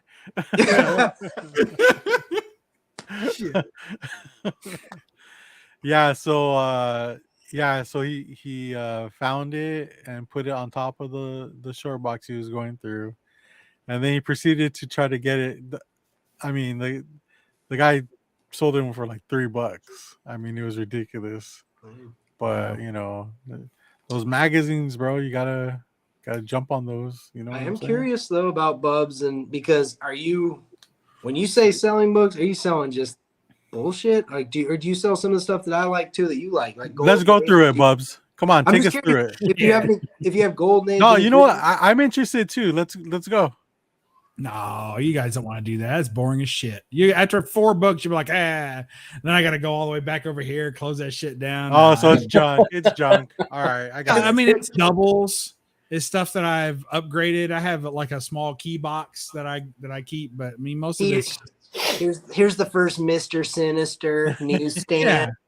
Yeah, exactly. I just go. My goal is to go to a convention, set up, and make enough money from selling doubles and crap like that to pick up a book. Yeah. Like one book. Yeah. So I'm trying to sell like 40 books and then buy one book with all that money and walk out with like no money in my pocket, less shit to pack, and pleased with my day. So that's why I do it. I don't really do it to make money. I'm just trying to trade. Well, I know that you're definitely every now and then probably gonna do away with, whether it be a Golden Age here, a Golden Age there, a Dick Tracy or something. Like, there's gonna be times where something pops up. You should hit me up because I collect the same shit you do. Yeah, so if you ever have any little things, Robert too. Me and him collect a lot of the same stuff. I think Raider just collects shoelaces from the 70s, so I don't really have a lot of that. You just got bubbed, son. Damn. You guys don't even know each other that well, and he's fucking. I know. I was just kidding. I feel like I know him. Yeah. No, yeah. After like 10 minutes of talking to him, I felt like I'd been talking to him for hours. You just wanted it to end already, huh? It feels like that's most people. Virtually tap him on the head and everything, man. I'm done. Tap him on the head. Simple Simon. Hey man, that's what I'm like too. I buy a book and I'm like, this is great. I'm ready. I'll sell it. I'm ready to get rid of it. In the same way. I just love comic books, man. And I think I'm the same way as Bub is. Like, sometimes I like to just have the book and kind of experience having it, looking at it, holding it tightly, or like putting it places, and then I'll give it. Then I'll give it. I'll like give it to other people, so they can hold it, cherish it, put it wherever they want, and just I'm cheap, It's a solid plan. Yeah. I think a lot of times I'll just be buying stuff, and I have a hard limit though, 3,000 comics, so I don't go over that. So whenever I hit like 2,500, I start selling a couple of hundred and moving them to the sale boxes just to keep it. I'd rather have a really awesome 3,000 comics than just have 10,000 that half of which I don't give a shit about. So how do you sell them? I take them in bulk to a comic shop that sells back issues exclusively. And so they appreciate it. And they give me a good deal. And I usually do it for credit. So I'll bring in and be like, here's a short box, and get a couple $100 in credit, and then I blow it all on like 1 or 2 books. Oh, and is it bad rapport to take like 3 long or short boxes into a comic shop to sell, and then take the boxes with you back home? Yeah, it's like empty though, like empty. So what I do sometimes when I'm thinking about it is like I'll do the trade with the shop, and they'll tell me how much I have in store credit. And then I usually pick out books that are more than that store credit, and they'll just be like, "What do you think?" And he'll be like, "That's even." Because I like how you think, dude. I get it. So when I'm pushing over the limit, a lot of times I'll do things like throw in bags and boards, and I'll throw in boxes. And then he may or may not realize it, but he's going to get that box back in 2 months when I load it back up with stuff. I just bring it back to him. So playing the long game and the short game. Yeah. I have learned because I brought in a couple of like those painted whatever, those colored comic boxes that have all the, like the designs on them and stuff. And I was like, I need that box back. And he was like, he's like, you're gonna make me take all these out. I'm like, I guess not. So I could just picture Bubs being at a comic store trading in books for, let's say, $300 credit. Then he grabs a book that's $330, and he's just sitting there like, okay, I have, like, saying it loud enough so they can hear, I have 300 in credit. No, I get it. $330. Dude, I don't even bring the box 20, in. 30. No, dude. I go in first. I leave the box in the trunk, and I shop first. And I don't pull anything. How do you know how much credit you have, though? I don't pull anything off the wall. I just, in my mind, I calculate how much I would need in store credit to afford what I want. Okay. And then he's fucking got it down to a goddamn Then I bring the box in, and because if he has nothing that day, then I'll just buy one book or something and walk out, because I don't want to be the guy that's always selling. I want to be the guy that's has it going both ways. Yeah. So I walk in every now and then. I walk out, empty-handed but satisfied.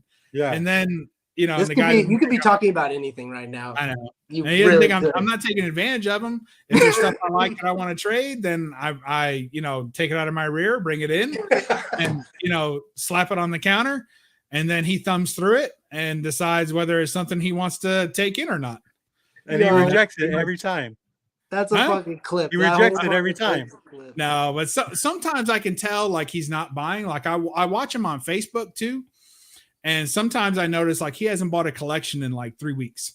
So he must be either cash poor or not, doing great, right now. He needs to sell stock, not buy. So I lay off. But if I see him buy a couple of good Silver Age collections or something with Golden Age in it, and I'm like, okay, now he's got stuff I want. And I know he's got cash because he's spending it. So I need to get in there. So I rush over there, show him the box. And I usually wait till the end of the day in case I need cash, because I know he's got more cash at the end of the day than the beginning of the day. So sometimes I'll take some cash, some credit. So, so I do that. And then I sell at conventions. But the key for me is I got to sell in person, because my shit, a lot of it is, hashtag low grade. So if I'm going to sell low grade stuff on the internet, they're just going to send it back to me. This staple has 3/4 rust. You said it only had a half. I want all my money back. I'm going to keep the book, and your seller rating goes down. Is that yogurt or coom? Yes. Yeah. Yogurt filled cumin. No, I like that though, dude. You're always one step ahead, man. Yeah. Like one of the things I do especially at shows or conventions is I'll walk past a booth, and if something catches my eye, especially if it's graded, I'll keep walking and just have it in my mind, like, okay, like I got to look this up because I could potentially buy it. Then I do my research real quick, then go back, hang out, and like big game. I mean, you gotta put in that little bit of time to do your research so that you can get the best deals. Yeah. And I'm giving him good books. I mean, he's the one calling me, setting the price. And I've been trading with him for so many years now that we don't even haggle anymore. Like he offers me a fair price. He knows I'm going to take the first offer unless I need cash. But he usually be like, you want cash or credit? And I'm like, most of the time I'm like credit, because in my mind I already know I have like, he's going to give me $400 for the box. And in my mind I have like $600 worth of shit picked out. But I know like 300 worth of that is shit that he's out on his shelves for 6 months or longer. So I know he's going to take less than what's on the sticker. Yeah. So, it works out. You just got Dorian in the house. What's up, Dorian? Hey, Dorian. Those are great strategies though, bro. Like that's cool, man. And not hoarding. That's a good one for a lot of people to like learn, that you do not need or have the desire to be like, yo, I need it all. Like I get sick of shit and then it sits in the box and I'm like, yeah, it's still a cool book, but I could get rid of 100 books or so, and then dude, those 100 books, some could be minor keys and someone else wants those keys and I get my money back, at least that'd be fine. And then all of a sudden I get a big book. That's the way to do it. Get what you want at that time. I wish I could do that, just like like I don't have that relationship with my comic shops.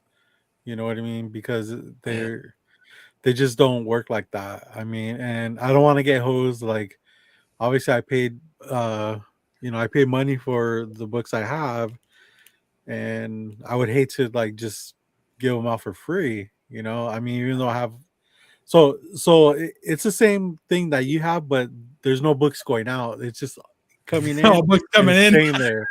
Yeah. And I'm not against selling, but fuck, dude, like it's so tedious. It takes so much time.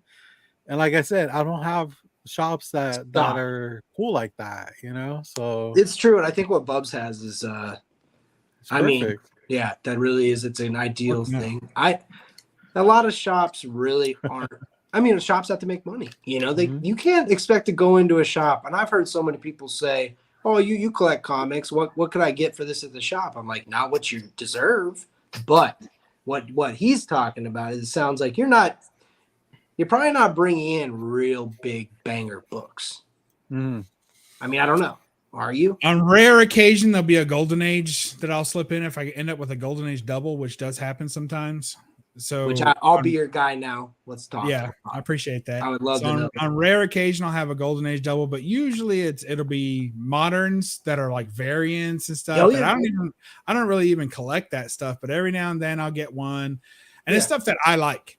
So I don't buy books to sell books. I buy books to own books, and when I'm done owning them, I sell them. And that keeps the quality of what I sell, at least at a bare minimum, something I like, which is some measure of quality. Because some people are just, I bought 300 books in a collection. Yeah. What the hell did you get? 3 books you like and 297 you don't? Exactly. Like, that's so funny because I don't know if you guys have noticed it, but people are unloading their shit. Like it's like game over. Like I'm done. I don't. And well, it's the market adjustment. Like that's just not my thing, dude. The market has no play on my hobby because I love. No, it doesn't. But it right now is a buyer's market. Wouldn't you agree, Bubs? I'm not doing a show all year until the market goes back up. Like I have all my setup is stored, and I'm not gonna fool with it. And if I sell books, I'll be selling them to a shop for this period. In a buyer's market, I sell to the shop, and in a seller's market, I sell direct because I can make more money that way. Then I'll take it to a show. Well, what is causing why?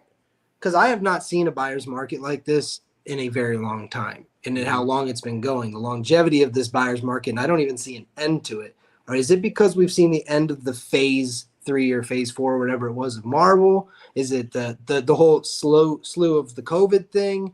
Like, why are we in this right now? Well, I think it's a combination. Are you asking me or Buzz? No, I think he's asking Comic Raider. Why is it right now? Yeah, can you fucking say something for once? I'm listening, and then I got the kids yelling in the background, so I'm just peeping. I'm just chilling back. No, in my Warren Smith, what's up, man? In my opinion, I would just think, I think it's the reflection of how they skyrocketed in 2020 and some of 2021. And I think now it's coming back down. I think it's the COVID price jump correcting itself. That's my opinion. I do think, yes, there's other factors like the economy in general and people's wallets. And so people are, in a time where they have to unload, no matter what the market is, those people would have been unloading their collections regardless. But so I think it's like kind of like all of it. But in my opinion, the main thing is the 2020, we'll call it jump, is now correcting itself. Okay. Do you think that there's any books that stand that test of time, that even through the pandemic or whatever the reason is for this, what books are they just the huge keys that really don't dip too much?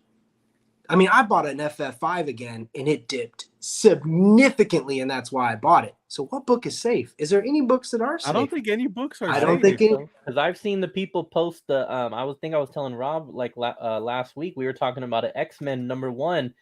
I forgot who posted it. Shout out to you, but it was like a 7.0 that sold for, what was it, $60K in 2020, and then it was like $30K now or something. So like even that book came down. Now that's one example. But I'm just saying, that's X-Men 1. Yeah, but so you got what you call blue chip books, right? And that'd be one of them. So Right. the idea is that you have some books that will raise when it's, when the market of books, when the price is going up, those books raise, obviously, sometimes first before the other books, right? And then they go up. So because they went so much higher, they have further to fall. But that's a fucking valid point. Okay. If you're talking about a major key, a true blue chip book, when it falls, it won't fall below the price it was like a year ago or 2 years ago. So the new floor on the better books are still higher. Well, always you can ride the wave and you're still going to continue to go up. Whereas some books you pick up and they only have value while the market is high. And then when they drop below their previous value if it's a speculation book, or they drop back down to the same floor and they don't gain you anything. They're flatlining. Yeah. So I think that's no book is safe from coming back down, but when they come back down, they're not breaking through their old floor. They're still a step above where they were, hopefully, when you purchased them before the price hike. If you purchase them during the price hike, well, I mean, you're buying high, selling low. That's always going to be the issue, right? Now, we've all known about, and Robert and I have talked about this, knowing a lot about what happened with the card industry in the 90s. I do not, in my heart, believe comics will ever see something like that because they were not mass produced. I hope I'm right. I do not collect for money reasons, but as Bubs is saying, and we're all saying, say if I buy a book and a couple grand or something, and then later on down the road when my kid needs a new pair of fucking Nikes, whatever, you know what I mean? But now with these books, I don't see them. They're not going to be the baseball cards, right? I don't think we have to worry about them being nothing. They're never going to reach a point of being worthless. Well, I think baseball card kind of like shot themselves in the foot. Like we've talked about, like they mass produced them, so everybody had like modern books right now.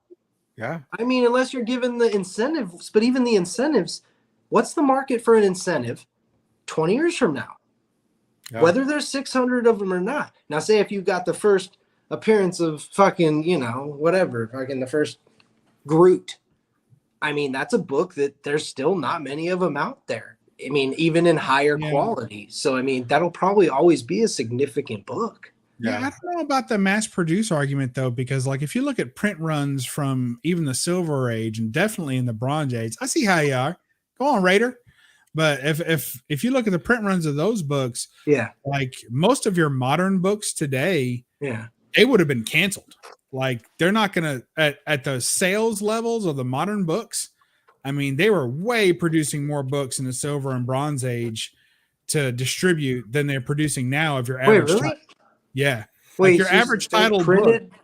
So in Silver, you're saying there's Silver Age books that were printed more than some of the books right now? I'm saying if you take like Guardians of the Galaxy, right? Whatever their current print run of Guardians of the Galaxy. Right now. And then you compare that to the books that are being sold, because you remember print run versus sold, the only books that can reach the secondary market generally are sold books. Okay. So you don't really have to look at how many were printed. You just have to look at their sales numbers, right? Because that's how they get to the secondary market. So more books were sold of the original Guardians of the Galaxy run. People don't even know who the fuck that team was, right? More of those books were sold than whatever the current modern run of Guardians of the Galaxy are now. So if you're talking about just the level of how many books are floating out there, there's way more like Bronze Age books floating out there than there are modern books of any specific title. So it's just something to think about. Yeah. So people don't want them the way they want the older books, but they're out there. The older books are still out there. I mean, look at how many freaking Hulk 181s there are. I mean, you can get up there right now and ASM 300, Hulk 181, First Carnage. And those books are still relatively. I'm surprised that they're worth what they are.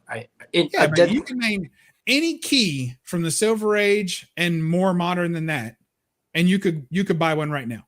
Yeah, I mean, it's a matter of how much money you want to spend to get it, but it's available.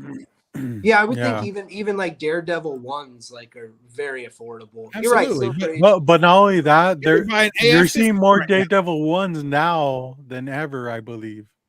You know what I'm saying? They're just now getting back from CGC when they sent them in 1976. But going back to your question about you know, so I kind of have a couple of theories. I feel like the market adjustment is, you know, uh we all saw it coming. We just didn't know when it was going to hit. You know what I mean? Because and like circumstances was saying, it was, you know, COVID money, right? Mm-hmm. I truly believe that because it's not a lot of money, dude, in the comic book market. $1,000 check, like not to. But like I feel like before those checks were coming out, yeah, it was ridiculous for people to spend $1,000 on a book.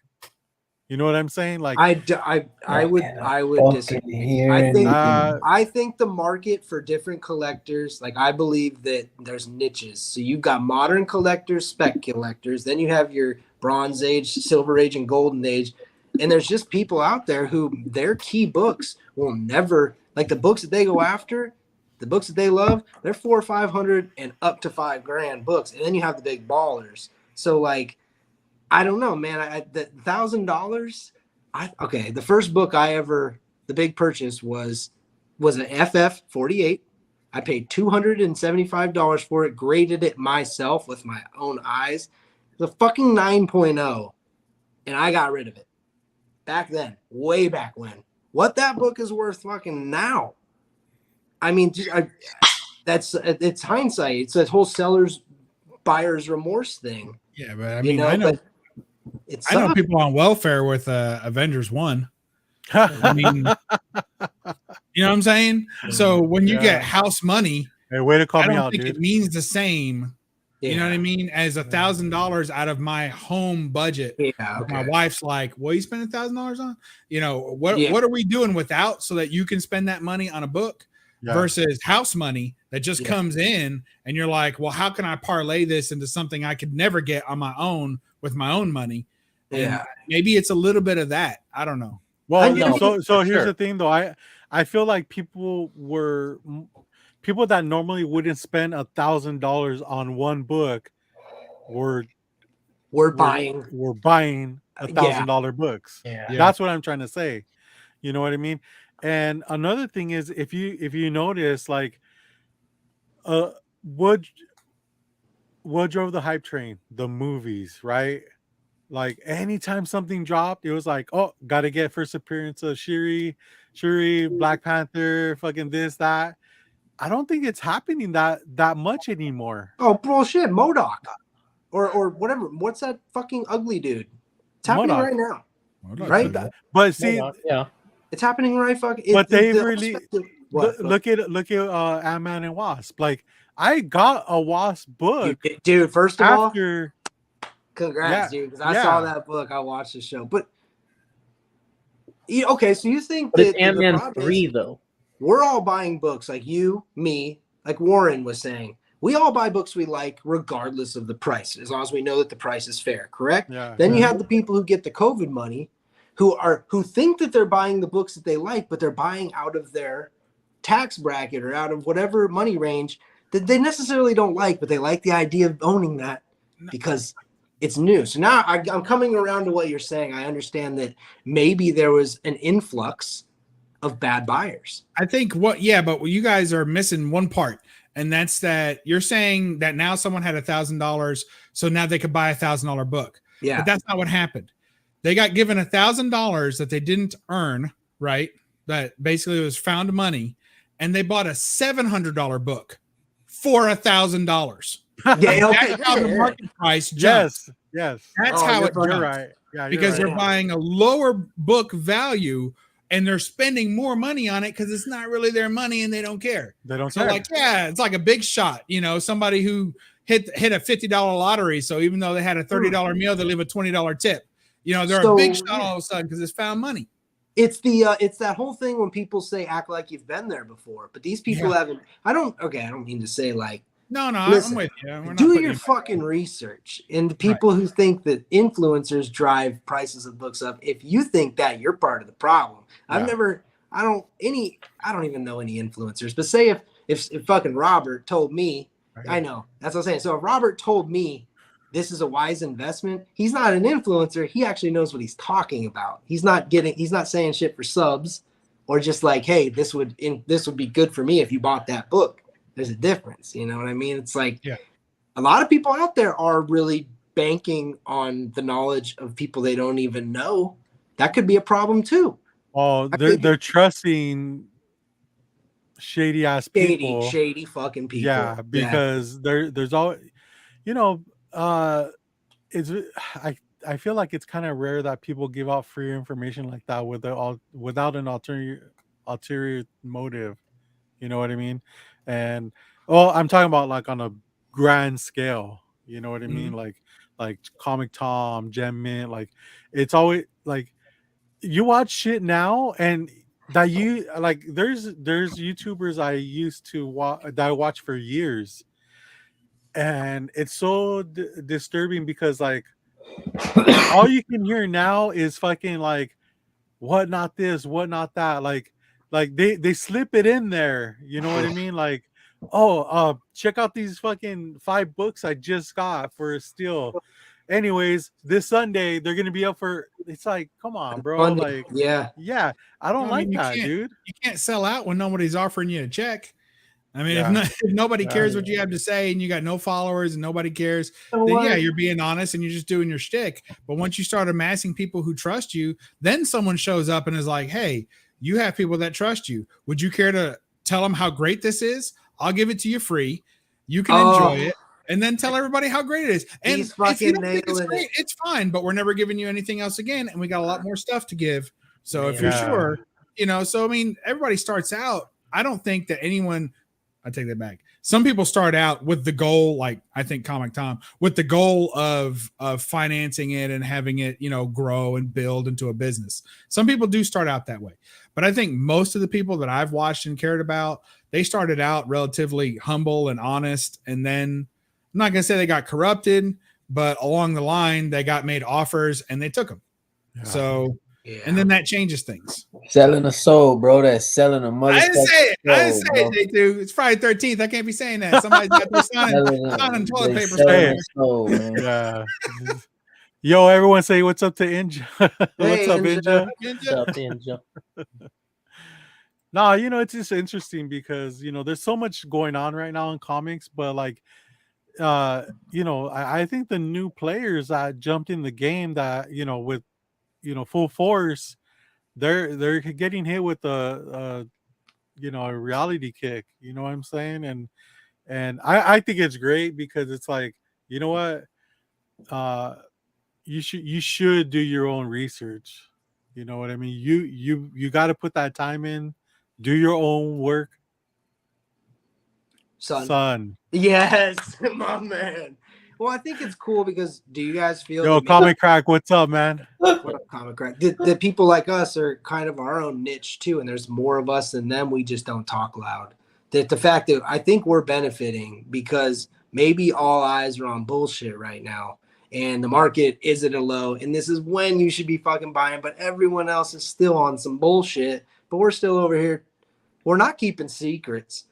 We're talking about the obvious, and like maybe people aren't taking advantage of it now. That if you want to be a key player, now's the time to start. Not that I fucking care. That's what Comic Crack's saying, dude. Like, I mean, now's the time for new collectors to get in on it. It kind of rewards the people who waited.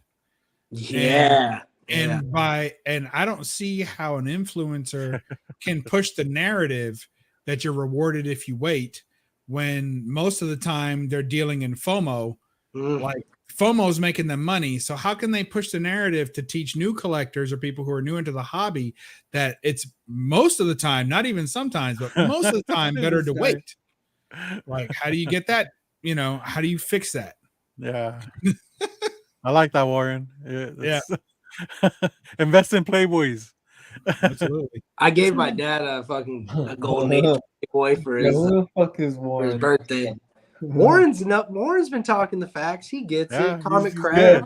I think everyone who watches this little hangout kind of gets it. And I'll be honest, I don't feel bad for people who they're getting taken advantage of. Dude, you're an adult. If you guys don't want to do your own research, I would never feel bad for you buying. I've heard some real stupid stories.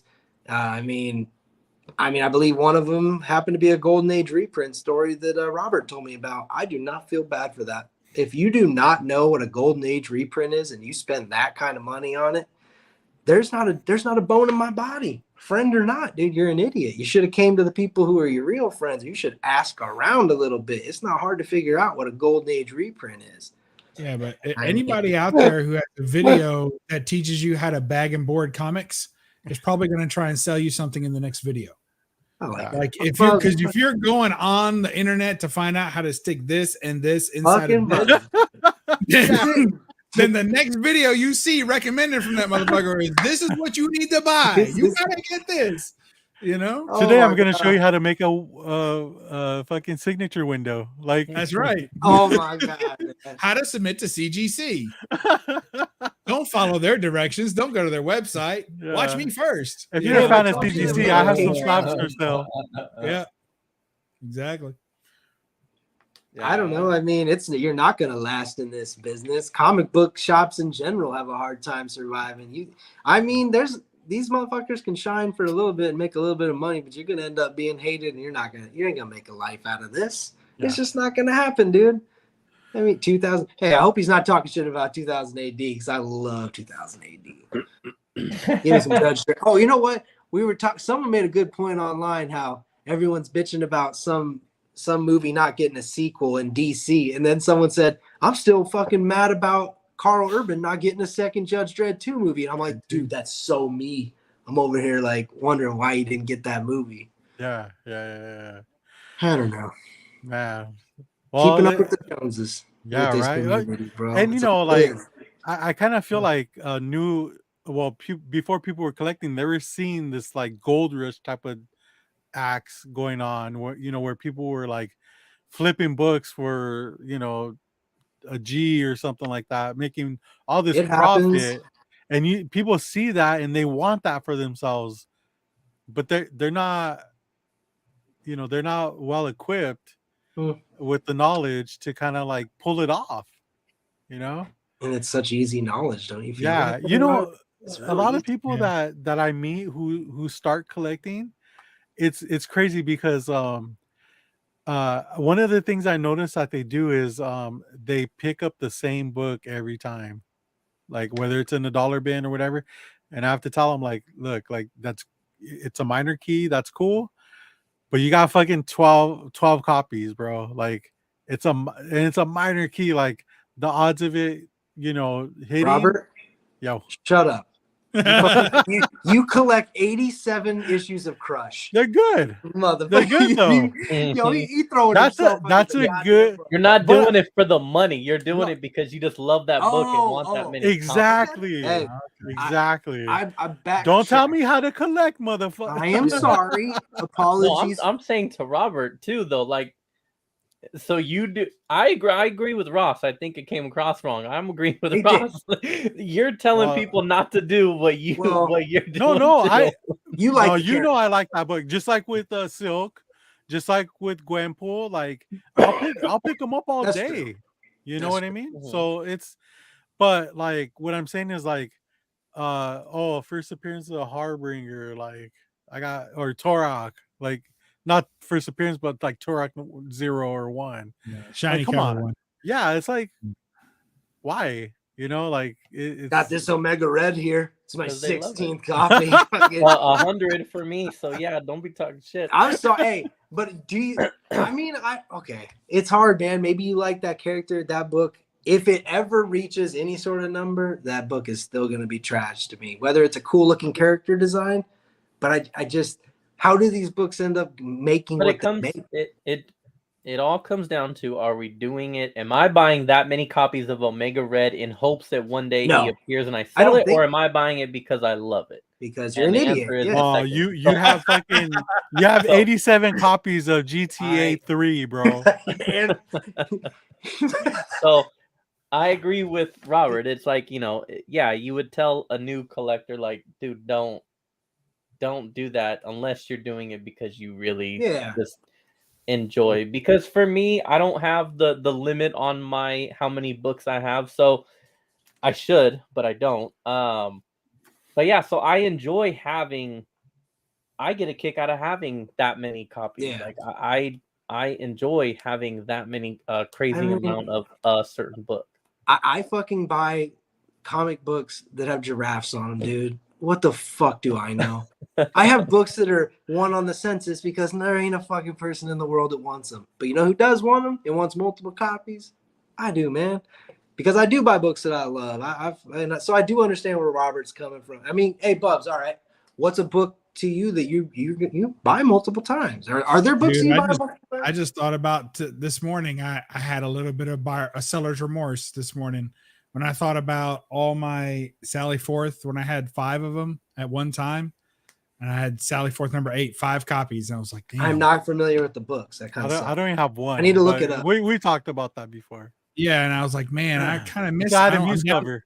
I sold 3 of them and I'm down to 2. And I was like, so I still have multiple, but man, a lot of other people might have that one book, but nobody ever had 5 that I've seen. Yeah. And now I don't either.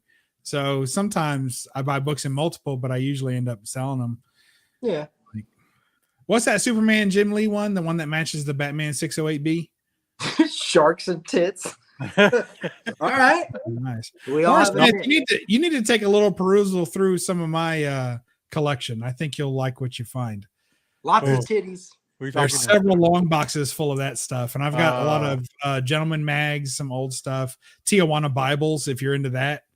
I mean, I've never seen anybody show off a Tijuana Bible before, other than me. I've still never seen anyone in anyone's collection.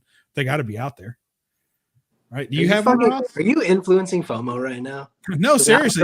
I need one. Tijuana Bibles. You know what they are? You know what they are, right? No, I don't. Yo, what's up, Actual Dracula? What is it? Tijuana Bible? People are just getting plucked off right now, dude. They're really old. I don't even know if I can show one on the channel. Maybe send one. They're like mini like books. Yeah, that says nothing to me. No. They were okay. It's hard to explain, dude. They were sent to GIs as basically comic porn, and they're miniature comics. And they're what do you call it when they're not allowed or whatever? They're unsanctioned. Yeah, unsanctioned. And they of comic characters of the day. So, and some original characters too. So they're like mini wank pamphlets. Yeah, they're pocket size. They're pocket size. I got one staple, and I've got a few of them, but I don't. But I've never seen anyone else. And I've never seen it in anyone else's collection. I want to see how much DNA does I have on it? I mean, I don't handle it with gloves, but I ain't got sick yet. So, gentlemen. Shit. My phone's about to die, so maybe you guys are gonna have to go on without me. I don't want to. I mean, I can. Hey, wait, my charger's right here. My charger's right here. I'm sorry. See, so premature. I went prematurely. I'm sorry. Well, I was kind of hoping that J2 would still be here so we could do our highs and lows. This has been a good talk. I'm curious about the Tijuana Bible. I'm gonna take my pants off. I'll grab one real quick, but I'd like to see it. I probably can't show it up close, or whoever's channel this is. Do whatever we want here. Oh, can you? Don't tell us what to do with that channel, Bubs. Just fucking just do what I want to do on your channel. Yeah. Okay, I got you. I'll do it all. The people are asking for it, so no consent needed at all. All right. What did Key double say? as a cum rack? Yes. The devil's a cum rack. What did Key say before that? I missed it. My grandpa used to have them in the bathroom. They turned me into it. They turned you. If you ever want to know how Key became a man, you heard it here first. So supposedly they're called Tijuana Bibles because they were produced down there, because publishing houses up here wouldn't make them. Wouldn't do it. All right. Supposedly they're produced, down there, and they were sent overseas. So what do you want to look at? You want to look at Popeye? Whatever's the wank pamphlet of the year. Let's see it. Oh, yeah. I don't even remember the year on these. I don't know if they even say, but I mean, the crispy ones first. Yeah, World War II. Yo, Angel likes this type of shit, dude. Look at her. She's fucking all about it. She likes the high end shit though. Like, keep it in cellophane for protection. From who? From everyone. It keeps him from licking the cum off of the pages. Okay. I'm all right. Oh, let me make you big real quick. Yeah, I like that. Yeah, make him really big. Popeye. Okay. So Popeye the Sailor Man. Story by Coxswain. What's it called? Coxswain Pissin Creek. Oh my god, dude. And it's got Popeye on the cover getting tugged by two mermaids. Oh my gosh. Olive Oil's gonna be pissed, dude. Oh, I've got one that's all Those olive oil. Brutus. I mean, I'd buy that for $1. So, and it has like a story. We all good. Yeah, romance. And it says like, boo-hoo, darling Popeye. Where will I ever find such a juicy big prick? Okay, we're getting. That's what Olive says. And then Popeye says, "Why? I can't do the voice, but why? I hate to leave your olive oil in wimpy, but yam disgustipated with these diggins." Oh, I like that word. These diggins. So he rose away and gets like into like an orgy. Oh so my he God. rolls away to like an orgy camp. This is fucking. And rad. then that's like Human Centipede before Human Centipede. Yeah, and then there's all the stuff going on at the camp. And he's all up in it.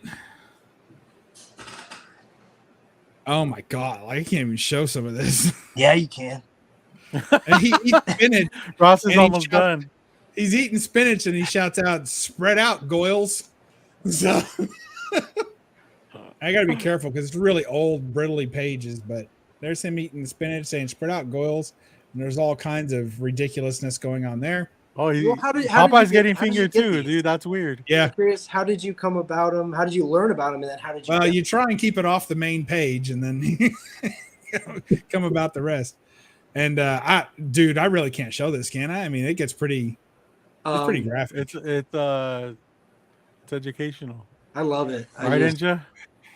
Inja needs to see it. Go. K-pop knows those. Yeah. Yo. Oh, bro. So that's after he eats the spinach. So he eats the spinach. My God. And it grows. My guy. So. And it continues. Well, Ross is stuck to his seat now. And because of it, because he ate the spinach and that happened, they claim him Chief Cockster. And they put a crown on him. And then they're all bowing to him and servicing him. So, Popeye, via World War II for the GIs. How did you learn about him and how did you come across him? Like to buy one. Oh, there you go. Look at that. Oh, yeah. I'm to the brim right now. Well, the key is knowing what they're called. So that's the main key. Yo, we got Entropy on Comics. What's up, man? Yeah, most people don't know what a Tijuana Bible is. So when you find someone who does, chances are they have one or know where you can get one. And it was always an underground thing, so it's kind of still is.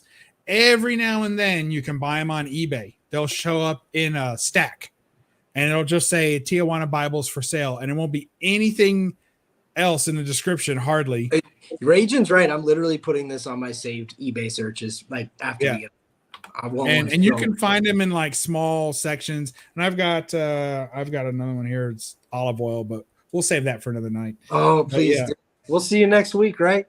But I mean that stuff, I keep them in a little case, my 007 case.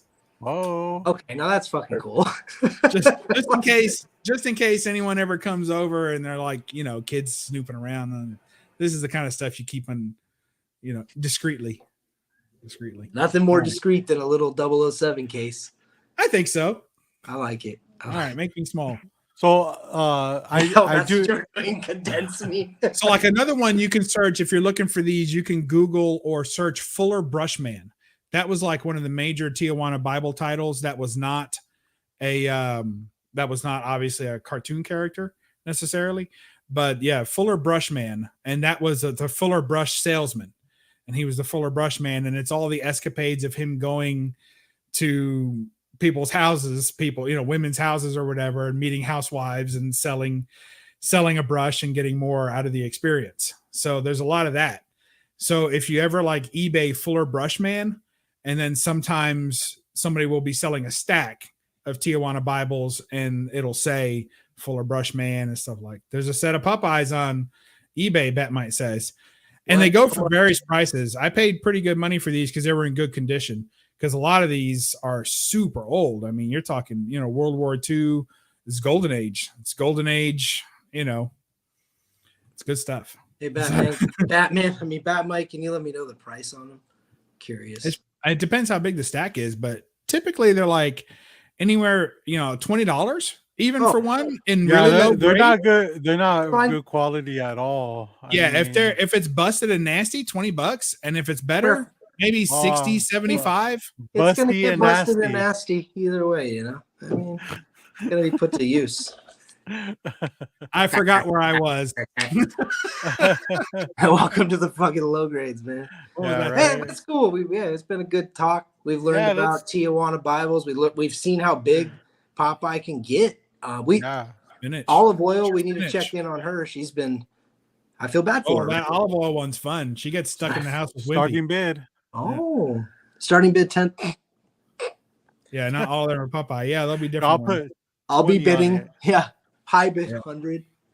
Oh yeah, it's worth it, and they definitely hold their value. I mean, it's Golden Age, comic shit. I mean, how could that? I collect war memorabilia and war stuff and all that. I love the 40s and 50s. Just love it. Everything, whether it's the music, the vinyl, just anything from the wars, overseas or in America. So that's cool. I've never heard of it till right now. Thanks. You want to see Brutus fucking Popeye, right? Brutus. Who's Brutus? Brutus, the guy with the beard. It's been a while, guys. I'm not as old as you. Is our enemy? I forget that. Yeah. You're like 2 years younger than me. It's a comic company called Starhead Comics back in the late 80s and early 90s, I think. They did a comic-sized collection of some of them. Wow. Oh, that's cool. I see. I know what he's talking about. Yeah. I mean, that's not that long ago. Wow. No. All right. So Warren said something about, do you have any, there was another thing. If you go back to one of his comments, Chick Tracks or something. Chick Tracts. Go back. What's that? What's that? I don't know what that is. Or she. I mean, it could have been a character. There's several runs. Like Popeye had a big run. And he had a big run. All right. Make me small. I'm too big. Okay. Oh yeah. Robert's just doing it. I got you. Thank you. Oh, such a dick. Well, thank you. That's not a good one. That's not. It's getting really weird. Yeah. Well, at least Robert and I made it. What happened to our? Dude, like it's been a disaster since the fucking get. Does that mean it's perfect? I mean, it's like an homage to like the very first like few shows Throwback, up until show number 6. So I know exactly what you're fucking saying. So, Pops, welcome to the low grades. I guess we have another member we should fill in. Appreciate you. I got plenty of shit like the shit I showed. Tell your wife Fridays are done. Yeah, that's it. That's it, man. I don't know what's up with J2's laptop, and I'm sure it's fucking James's internet. So but he's still training in the Geek Squad, so I'm sure it's just temporary. You know what I'm saying? But I'm still a little curious. Bubs, do you have not even one Golden Age for sale right now? You got nothing for sale? Yeah. Curious, definitely curious.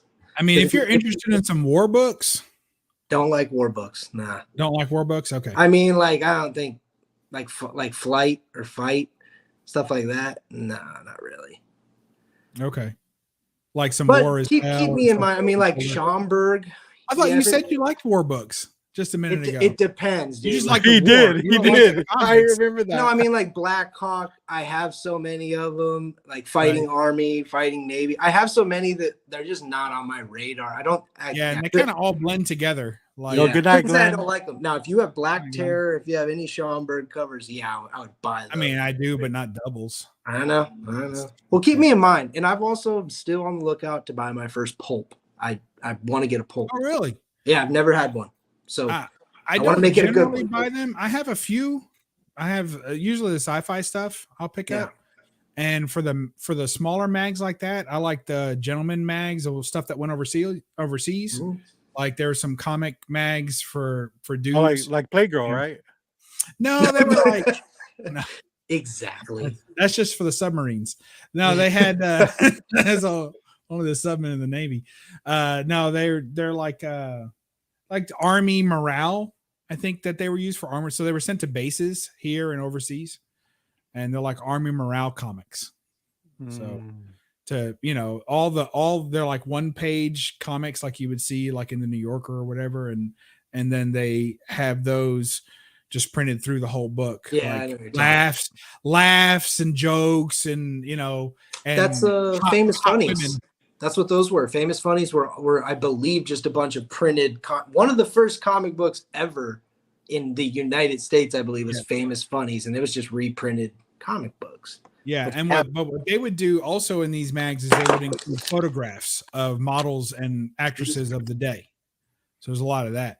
I like Famous Funnies. Famous Funnies got Circus Comics. I saw that Circus. You just got that as an A-OK, didn't you? Yeah, man. Giraffe. I mean, so big ups to Tony for that. And I just love the Golden Age. I think they're timeless. I think they have the most bang for your buck, like literally for my enjoyment is Golden. Yeah, me too. Campy is all hell. Oh yeah.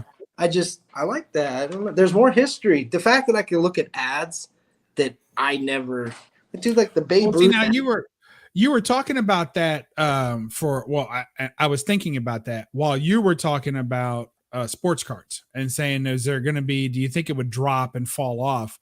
And I feel like comics have, no offense to the sports cards guys, but since they left, we'll trash them. So I think, but I think that sports cards are very pigeonholed.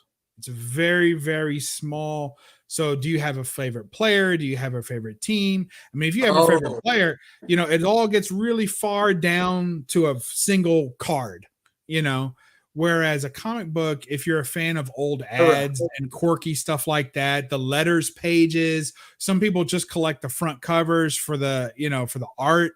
And then some people like the stories and they want to collect them to read. So I think it's a more dynamic hobby and a more dynamic thing to collect that can scratch a lot of people's itch.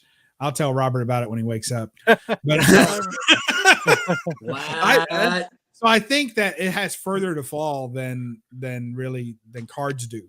Because when I see cards go for sale and be popular again, I stop buying shit because I'm like, wait a minute, I gotta wait for the prices to go down. Because if people are buying, the 80th card Jordan ever appeared on and paying money for that, then I'm stopping. I'm taking a step back because that's when comic shops start selling sports cards again. That's when comic prices are going to be high for a while. And when they run through those sports cards and give up, then the comic prices go back down to earth because there's too much money in the hobby system when sports cards are hot again. So right. Yeah. This is really fun. I mean, just if you look, just the inside of a Famous Funnies, I believe this is 1938. You're going to rip that page holding it like that. The Bernstein Bears. 1938. I'm holding a 1938 book with puzzles and shit that are they filled out? Sometimes they get them, they're filled out. They're not. That's what's neat. I like them when they're filled out too. I think there's a part kind of interesting.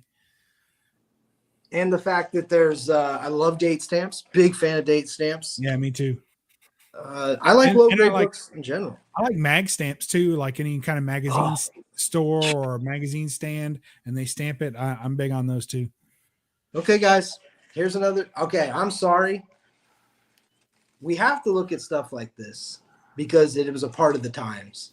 You moved the giraffe out of the way for this. I mean, it's super fucking. I mean, the fact that they used to do shit like this. Yeah. Yeah. Extremely racist. He's just there to hold the book up. Yeah. I mean, Maurice Severin. He's servicing the giraffe. I mean, yeah, there's just so much like stuff that was overlooked. Oh yeah, like I've got a little mini Mighty Midget Phantom Eagle. That's kind of a war title, and it's got like all the Japanese guys in there drawn with like their heads look like almond shaped, like sideways almonds, and their eyes are all like, you know, and the big teeth, big two front teeth, like a beaver or something.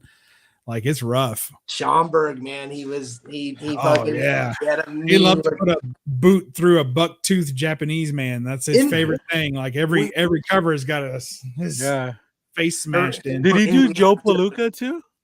Joe Palooka, damn, that's got some. I've only got one Joe Palooka, and it's because it's a good girl cover, and he's judging a beauty contest, so it's got a whole line of women on the cover.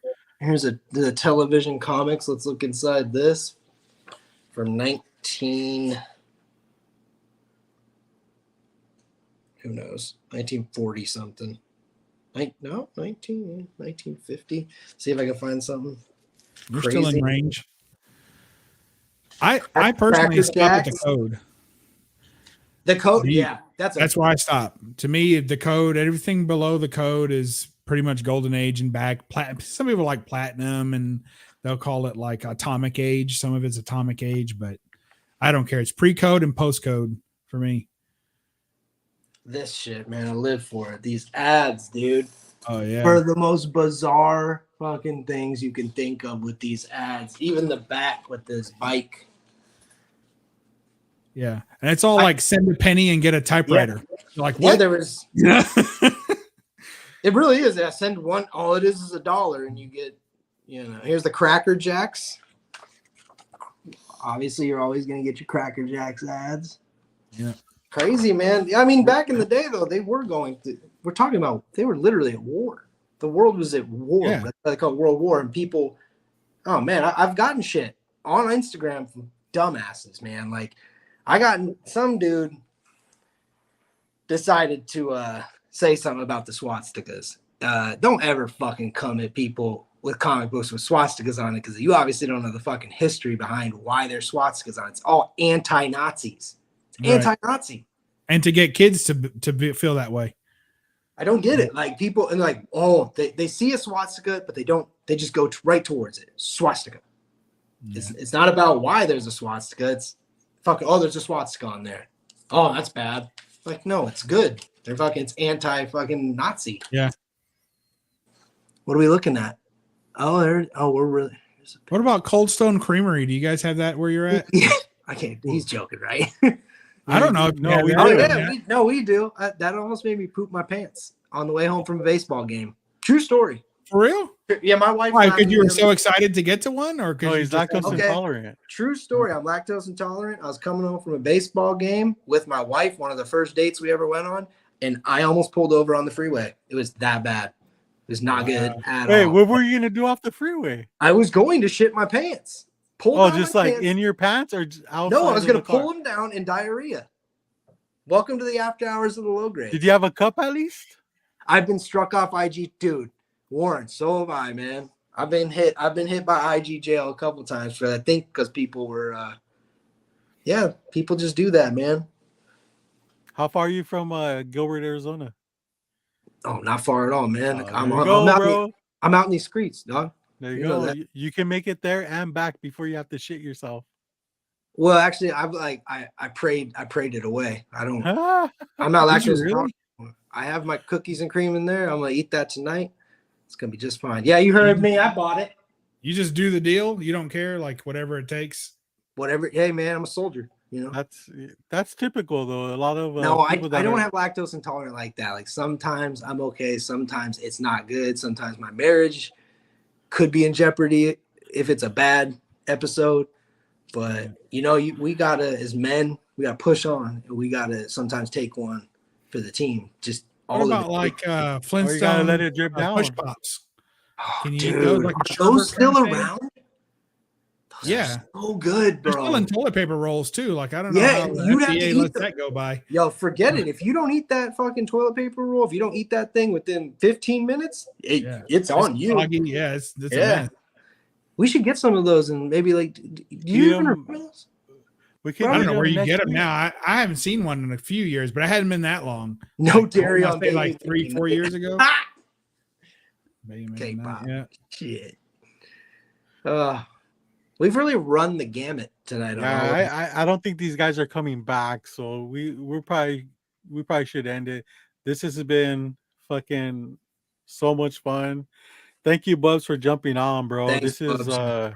it's always a good time, you know what I mean? Like every time he hops on, it's fun. Yeah. You know, and Ross, dude, welcome back. Thank you. Thanks for having me back. It's good to be back. And you know, I was gonna run through the high lows, but I think we'll just wait till next week. You know, because you know, these guys, you know, I like to have them involved too. We can't just be the only ones spilling their guts, right? Oh man.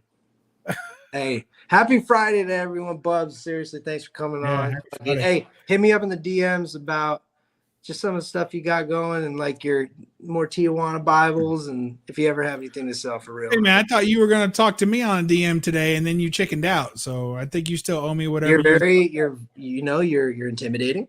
I'm still experimenting only here from certain angles. Y'all have a good weekend. Also, if you guys want to join the fucking Switch crew that we got going on, Ross, you should join, dude. Hit up K-pop. Yeah, K-pop doesn't know I'm doing, you know, but she'll fucking give you a hit me up. It's fun, dude. I would like to. I'd like to. You guys are playing Mario Kart? Yeah, you have Mario Kart? I don't, but you know me, I'll get it right now. Yeah, right. I don't, but look at this. Bye. Just got it.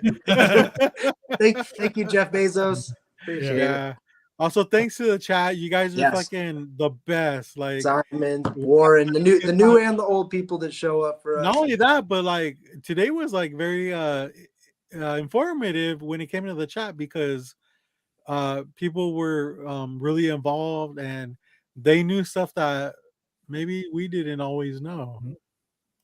You know, I don't know much, but but you can learn though.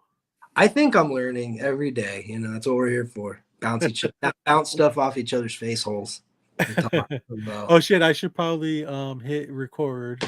Anyways, low grades for life, everyone.